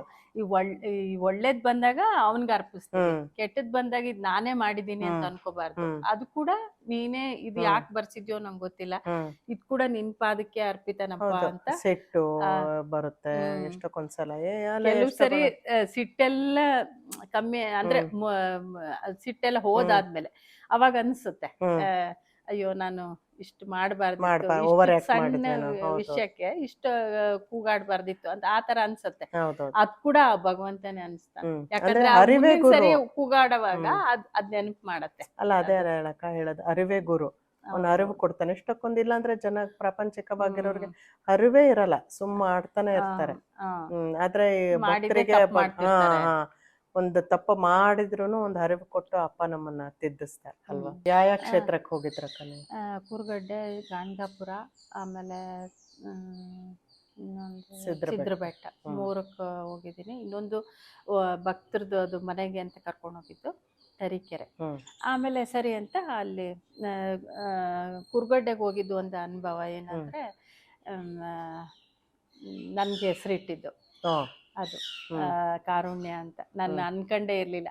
ಅದಕ್ಕಿಂತ ಮುಂಚೆ ಅಪ್ಪ ಏನ್ ಹೇಳೋರಂದ್ರೆ, ಎಲ್ಲಿ ನೋಡಿದ್ರು ಈ ಅಮ್ಮನ ಹೆಸರು ಬರ್ದಿರ್ತಾರೆ ಅಂತ ರೇಗ್ಸವ್ರು ನಂಗೆ. ಅವಾಗ ಅಪ್ಪ ಅದೆಲ್ಲ ನಾನು ಅಲ್ಲಪ್ಪ ಅಂತ ಇದ್ದೆ. ಸುಮಾರು ಶಾಂತಲಾ ಅಂತ ಬರ್ದಿರ್ತಾರೆ, ಶಾರಿ ಸಿಲ್ಕ್ ಸೆಂಟರ್ ಅಂತ. ಆತರ ಹಂಗ್ ರೇಗ್ಸವ್ರು, ಎಲ್ಲ ನೋಡಿದ್ರು ಈ ಅಮ್ಮನ ಹೆಸರು ಬರ್ದಿರ್ತಾರೆ ಅಂತ. ಅವಾಗ ಅದೆಲ್ಲ ನಾನು ಅಲ್ಲಪ್ಪ ಅಂತ ನಮಸ್ಕಾರ ಮಾಡ್ತಿದ್ದೆ. ಅವಾಗ ಅದಾಗಿ ಒಂದು 2-3 ತಿಂಗಳಲ್ಲೇ ನನಗೆ ಅಪ್ಪ ಕುರ್ಗಡ್ಡೆ ಕರ್ಕೊಂಡೋಗಿ, ಆ ಲೀಸ್ಟಲ್ಲಿ ನಾನು ಇದ್ದೀನಿ ಅಂತ ಗೊತ್ತಿರಲಿಲ್ಲ ನನಗೆ. ಆ ಹೆಸರು ಇಟ್ಟಾಗ ಆನಂದ ನಿಜವಾಗ್ಲೂ ಭಾಳ ಖುಷಿ ಆಗೋಯ್ತು. ಅದಾದ್ಮೇಲೆ ಇನ್ನೊಂದ್ಸರಿ ಕುರ್ಗಡ್ಡೆಗೆ ಹೋದಾಗ, ವರ್ಷ ಯಾತ್ರೆ ಹೋಗ್ತಾ ಇದ್ವಿ. ಅವಾಗ ಇನ್ನೊಂದ್ಸರಿ ಹೋದಾಗ ಅಪ್ಪಂಗೆ ಜನ್ಮಾರದಿತ್ತು ಅವತ್ತು. ಅದಂತೂ ಕಣ್ಣಿಗೆ ಹಬ್ಬ. ಅಂದರೆ ಎಷ್ಟು ಶಾಸ್ತ್ರೋಕ್ತವಾಗಿ ಏನೇನು ಉಪನಯನಕ್ಕೆ ಮಾಡಬೇಕಾ ಅದನ್ನೆಲ್ಲ ರೆಡಿ ಮಾಡಿದರು. ಅಪ್ಪ ನರಸಿಂಹಮೂರ್ತಿ ಅವ್ರ ತಂದೆ ಅವ್ರನ್ನ ಅಪ್ಪಯ್ಯನ ತೊಡೆ ಮೇಲೆ ಕೂರಿಸ್ಕೊಂಡು ಆ ಜನ್ವಾರ ಹಾಕಿದ್ದು ಅದೆಲ್ಲ ಭಾಳ ಆನಂದ ಆಗುತ್ತೆ. ಸಾಕ್ಷಾತ್ ಭಗವಂತಂಗೆ ನೋಡಿರೋರು ಭಕ್ತರದ ಪುಣ್ಯ ಅಲ್ವಾ, ಭಗವಂತನ ಉಪನಯನ ನೋಡೋದು ಅಂತ ಅಂದ್ರೆ ಎಲ್ಲಾರ್ದು ಅದೊಂದು ಪುಣ್ಯ. ಬಹಳ ನೆನ್ಸ್ಕೊಂಡ್ರೇನೆ ಆನಂದ ಹುಕ್ಕಿ ಬರುತ್ತೆ, ಅಷ್ಟು ಆನಂದ ಆಗೋಯ್ತು. ಆಮೇಲೆ ಅದಾದ್ಮೇಲೆ ಒಂದ್ಸರಿ ಗಾಣಗಾಪುರಕ್ಕೆ ಹೋಗಿದ್ವಿ. ಗಾಣಗಾಪುರದಲ್ಲಿ ಅಪ್ಪಂದ ಅವಾಗ ಮದುವೆ ಮಾಡಬೇಕು ಅಂತ ಯಾರೋ ಸಂಕಲ್ಪ ಮಾಡ್ಕೊಂಡಿದ್ರು. ಅದಂತೂ ನಾವು ಶಿವ ಪಾರ್ವತಿಯವರ ಕಲ್ಯಾಣ ತರ ಇತ್ತದು. ಅಷ್ಟು ಭಾಳ ಅಮ್ಮ ಅವ್ರಿಗೆ ಹಾರ ಹಾಕಿ, ಅದನ್ನ ತಾಳಿ ಹಾಕಿ, ಆಮೇಲೆ ಆ ಹೋಮಕುಂಡ ಇತ್ತಲ್ಲಿ, ಆ ಹೋಮಕುಂಡ ಸುತ್ತರ್ದಿದ್ದು, ಹ್ಮ್ ಅದು ಹ್ಮ್ ಸಾಕ್ಷಾತ್ ಶಿವ ಪಾರ್ವತಿಯವರ ಪಾರ್ವತಿಯವ್ರದ್ದು. ಕಲ್ಯಾಣ ನೋಡಿದಷ್ಟು ಬಹಳ ಖುಷಿ ಆಯ್ತು. ಹ್ಮ್ ಕಣ್ಣಿಗೆ ಇನ್ನೇನು ಬೇಡ ನೋಡೋದು ಅನ್ನೋಷ್ಟು ಹ್ಮ್ ಆನಂದ ಆಗ್ಬಿಟ್ಟಿತ್ತು ಅವತ್ತು. ಹ್ಮ್ ಆಮೇಲೆ ಸಿದ್ರ ಬೆಟ್ಟಕ್ಕೆ ಹೋಗಿದ್ದು. ಸಿದ್ರ ಬೆಟ್ಟದಲ್ಲಿ ಹ್ಮ್ ಹತ್ತತಾನೆ ಒಂದು ಪಾಠ ಅದಕ್ಕೆ. ಎಲ್ಲ ಕಡೆ ಕಾಡು ದ್ರಾಕ್ಷಿ ಬಳ್ಳಿದು ಆ, ರೆಂಬೆಗಳು, ಅದನ್ನ ಹಿಡ್ಕೊಂಡು ಹತ್ಬೇಕು. ಒಬ್ರು ವೀರ್ ಮಲ್ಲಯ್ಯ ಅಂತಿರೋರು, ಅವರು ಎಳ್ಕೊಳ್ಳೋರು ಹಿಂಗೆ ಕೆಳಗಡೆಯಿಂದ ನಮ್ಮನ್ನ. ಅದನ್ನ ಒಂದ್ ಕೈಯಲ್ಲಿ ಇದನ್ನ ಒಂದ್ ಕೈಯಲ್ಲಿ ಇಟ್ಕೊಂಡಿರ್ತಿದ್ವಿ. ಅಷ್ಟು ಗಟ್ಟಿ ಅಂಟ್ಕೊಂಡಿರೋದು, ಅಷ್ಟು ಜನ ಕಿತ್ರು ಅದು ಬರ್ತಾ ಇರ್ಲಿಲ್ಲ. ಅವಾಗ ನನ್ಗೆ ಅನಿಸ್ತಿತ್ತು, ಎಷ್ಟು ಗಟ್ಟಿ ಇಟ್ಕೋಬೇಕಪ್ಪನ ನಾವು, ಏನೇ ಬಂದ್ರೂ ಹೆಂಗೆ ಬಂಡೆಗೆ ಇದು ಅಂಟ್ಕೊಂಡಿದ್ದಲ್ಲ ಆ ಥರ ನಾವು ಅಲ್ಲಾಡದೆ ಅಪ್ಪನ ಪಾದನ ಇಟ್ಕೋಬೇಕು ಅಂತ. ಅದು ಒಂದು ನನಗೆ ಪಾಠ ಆಯ್ತು. ಆಮೇಲೆ ಹತ್ತದು ಇಳಿಯೋದು ಮಾಡ್ತಾ ಇದ್ವಲ್ವಾ, ಅದು ಒಂಥರ ಜೀವನದಲ್ಲಿ ಇರ್ತಕ್ಕಂಥ ಏಳು ಬೀಳು ಇದ್ದೇ ಇರತ್ತೆ. ಆದ್ರೆ ಗುರಿ ಮಾತ್ರ ಅವಂದು ಅಲ್ಲಿ ಸೇರ್ಲೇಬೇಕು ನಾವು. ಅವ್ರಿದ್ದರ ಜೊತೆಲಿ ಕರ್ಕೊಂಡು ಹೋಗ್ತಾರೆ ಅಷ್ಟೇ ನಮ್ಗೆ ಅಂತ ಅನ್ಕೊಂಡು, ಅದು ಆ ದಾರಿನೇ ಒಂದು ಪಾಠ ಆಯ್ತು ನಂಗೆ. ಆಮೇಲೆ ಅಲ್ಲಿ ಒಂದು ಗುಹೆ ಇತ್ತು, ಕತ್ಲೆ ಅಂದ್ರೆ ಕತ್ಲೆ, ಒಬ್ರು ಮುಖ ಒಬ್ರಿಗೆ ಕಾಣಿಸ್ತಾ ಇರ್ಲಿಲ್ಲ, ಅಷ್ಟು ಕತ್ಲೆ. ಅಲ್ಲಿ ಅಪ್ಪ ಧ್ಯಾನ ಕೂತ್ಕೊಳ್ಳಿ ಅಂದ್ರು. ಕೆಳಗಡೆ ನೀರ್ ಹರಿತಿದೆ, ಮೇಲ್ಗಡೆ ಬಂಡೆ ಹಿಂಗ್ ಕೂತಿದೀವಿ, ಕೆಳಗಡೆಯಿಂದ ಹರಿತಾ ಇರೋದು ಸೌಂಡ್ ಬರ್ತಾ ಇದೆ. ಬಿಟ್ರೆ ಇನ್ನೇನು ಶಬ್ದ ಇಲ್ಲ. ಅಲ್ಲಿ ನನ್ಗೆ ರೂಪಾತೀತ, ನಾಮಾತೀತ, ನಿರಾಕಾರ, ಆ ತರದ್ದು ಒಂದು ಭಾವನೆ ಒಂದು ಧ್ಯಾನದಲ್ಲಿ ನನ್ಗಾಯ್ತು. ಭಗವಂತಂಗೆ ಕಣ್ಣಲ್ಲಿ ಕಣ್ಣಿದೆ ಆದ್ರೆ ಏನಿಲ್ಲ, ಕಾಣಕ್ಕೆ ಬೆಳಕಿಲ್ಲ, ಏನ್ ಗೊತ್ತಾಗ್ತದೆ. ಹಂಗಾದ್ರೆ ಭಗವಂತ ಹಂಗೆ ಇರುವಿಕೆನೆ ಆ ತರ ಇದೆ ಅಂತ ನನ್ಗೆ ಮನದಟ್ಟ ಆಯ್ತು. ಆಮೇಲೆ ಈ ಸಂಕ್ರಾಂತಿ ಹಬ್ಬಕ್ಕೆ ಪ್ರತಿ ವರ್ಷ ನೀವೆಲ್ಲ ಅಕ್ಕ ತಂಗಿಯರು ಸೇರಿ ಒಂದು ಪ್ರಸಾದ ಎಲ್ಲ ಭಕ್ತರಿಗೆ ಅಷ್ಟು ಚೆನ್ನಾಗಿ ಪ್ರಸಾದ ಮಾಡಿಸಿರ್ತೀರ. ಅದ್ರದ್ದು ನಿಮಗೆ ಹೆಂಗೆ ಪ್ರೇರಣೆ ಆಯ್ತು? ಅಪ್ಪನೇ ಹೇಳಿದ್ರ ನಿಮಗೆ? ಹೌದು, ಅಪ್ಪನೇ ಹೇಳಿದ್ದು. ನಮ್ಮ ತಂದೆ ತೀರ್ಕೊಂಡಿದ್ದ ಟೈಮ್ ಆಗಿ 1 ವರ್ಷ ಆಗ್ಲಿಕ್ಕೆ ಬರ್ತಿದೆ, ನಾವು ಹಿಂಗೆ ಪ್ರಸಾದ ಮಾಡಿಸ್ಬೇಕು ಅನ್ಕೊಂಡಿದೀವಪ್ಪ ಅಂತ ಕೇಳಕ್ಕೆ ಅಂತ ಹೋದ್ರು. ಅವಾಗ ಆಯ್ತಮ್ಮ ಮಾಡ್ರಿ, ಆದ್ರೆ ಹಬ್ಬದ ದಿನನೇ ಮಾಡ್ಬೇಕು ಅಂತ ಹೇಳಿದ್ರು. ನಾವು ಮುಂಚೆ ಮಾಡ್ಬೇಕು ಅನ್ಕೊಂಡಿದ್ದು ಅದು. ಆವಾಗ ಇಲ್ಲ ಅಪ್ಪ, ಇಲ್ಲ ನೀವು 14ನೇ ತಾರೀಕೆ ಮಾಡ್ಬೇಕದು ಅಂತ ಹೇಳಿದ್ರು. ಅವಾಗ ಅಲ್ಲಿಂದ ಶುರುವಾಗಿದ್ದದು ಪೂಜೆ. ಅವಾಗೆಲ್ಲ ಫೋಟೋ ಎಲ್ಲ ಇಟ್ಟು ನಮ್ಮ ಅಪ್ಪಾಜಿದು ಅದೆಲ್ಲ ಮಾಡ್ತಾ ಇದ್ವಿ, ನಮ್ಮ ತಂದೆಯವ್ರ ಫೋಟೋ ಇಟ್ಟು. ಇವಾಗೆಲ್ಲ ಅಪ್ಪ ಅದು ಎಲ್ಲ ಸೇರ್ಕೊಂಡ್ಬಿಟ್ಟಿದೆ, ಆಯ್ತು ಸಾಕು ಅಂತ ಫೋಟೋ ಇಡೋದನ್ನೆಲ್ಲ ಬಿಟ್ಟು ಭಕ್ತರಿಗೆ ಒಂದು ಎಲ್ಲರೂ ಅಂದ್ರೆ ನಮ್ಮ ಫ್ಯಾಮಿಲಿಯವರೆಲ್ಲರೂ ಸೇರಿ ಒಂದು ಪ್ರಸಾದ ಮಾಡಿಸಿ ಸದ್ಭಕ್ತರಿಗೆ ಅದನ್ನ ನೀಡೋದ್ರಿಂದ ಒಂದು ಪುಣ್ಯ ಸಿಗತ್ತೆ, ಆ ಥರದ್ದು ಮಾಡುತ್ತಾ ಹೋಗಿ ನೀವು ಅಂತ ಹೇಳಿದ್ರು. ಅವ್ರು ಹೇಳ್ದಾಗಿಂದನು ನಾವು ಇದುವರೆಗೂ ಈ ವರ್ಷನು ಮಾಡ್ತಾ ಬರ್ತಾ ಇದೀವಿ. ಅದು ಅಪ್ಪಂದೇ ಕೃಪೆ ಅಮ್ಮ. ನಾವು ಮಾಡ್ತೀವಿ ಅಂದ್ರೆ ಆಗಲ್ಲ. ಹೌದು, ಅಪ್ಪಂದೇ ಕೃಪೆ ಅದು. ಹೌದು, ನೀವು ಇಷ್ಟು ವರ್ಷ ಅಪ್ಪನ ನೋಡ್ತಾ ಬಂದಿದ್ದೀರಾ ಎಲ್ಲ. ನಿಮ್ಮ ಮನದಾಳದ ಒಂದು ಮಾತು ಅಪ್ಪನ ಬಗ್ಗೆ ಹೇಳ್ರಿ. ಒಬ್ಬ ಭಕ್ತ ಅಥವಾ ಭಕ್ತಿಗಳಿಗೆ ಗುರು, ಸದ್ಗುರು ಇರ್ಬೇಕು. ಅವಳ ಸಾಧನೆ ಮುಂದೆ ಹೋಗ್ಬೇಕು ಅಂದ್ರೆ ಅವ್ರ ಮಾರ್ಗದರ್ಶನ ಇರ್ಬೇಕು. ನೀನೇನೇ ಮಾಡ್ತಿದ್ರು ಅವ್ರ ಮೇಲೆ ಭಾರ ಹಾಕಿ ಹೋಗೋಷ್ಟು ನಿನಗೆ ನಂಬಿಕೆ ಇರ್ಬೇಕು. ಆಮೇಲೆ ದೃಢವಾಗಿ ಅವ್ರನ್ನ ಪಾದನ ಗಟ್ಟಿಯಾಗಿ ಇಟ್ಕೋಬೇಕು ನಾವು. ಹಂಗಾದ್ರೆ ನೀನು ಒಂದು ಈ ಭವಸಾಗರನ ದಾಟಿ ಭಗವಂತನಲ್ಲಿ ಸೇರ್ಕೋಬಹುದು. ಅಪ್ಪ ಸರ್ವಂತರ್ಯಾಮಿ, ಸರ್ವಶಕ್ತ. ಆಮೇಲೆ ಅವನ್ ಎಲ್ಲರೊಳಗಿದ್ದಾನೆ, ಎಲ್ಲರಲ್ಲೂ ಇದ್ದಾನೆ ಅಂತ ಹೇಳ್ತಾ ಇದ್ದಾನೆ. ಹಂಗಾದ್ರೆ ಅದ್ರ ಅರ್ಥ ಏನಂದ್ರೆ ನಾವೆಲ್ಲರೂ ಅವಂದೇ ಒಂದು ಕಣಗಳು, ಮತ್ತೆ ಹೋಗಿ ಅವನನ್ನೇ ಸೇರ್ಕೋಬೇಕು ನಾವು. ಅದೇ ಗುರಿ ಆಗ್ಬೇಕು. ಒಂದು ಗುರು ಬೇಕು, ಮತ್ತೆ ಗುರಿ ಬೇಕು. ಒಂದು ಸಾಧಕ ಭಕ್ತ ಯಾರಾದ್ರೂ ಆಗಿರ್ಲಿ, ಅವನು ಆ ತರದ್ ಬೇಕು ಅಂತ ಅದೊಂದು ಮಾತು. ಅದು ಎಲ್ರಿಗೂ ಅಪ್ಪ ಆ ಥರದ್ದು ಒಂದು ನಿಜ ಮುಕ್ತಿಯನ್ನು ಕೊಟ್ಟು ಕಾಪಾಡಲಿ ಅಂತ ಬೇಡ್ಕೊತೀನಿ ನಾನು. ನನ್ನ ಬೇಡಿಕೆನೂ ಒಂದು ನಿಜ ಮುಕ್ತಿಯನ್ನು ಕೊಟ್ಟು ಕಾಪಾಡಲಿ ಅಂತ ಬೇಡ್ಕೊತೀನಿ. ಆಮೇಲೆ ಒಂದು ಚಿಕ್ಕ ಶ್ಲೋಕ ಹೇಳ್ತೀನಿ.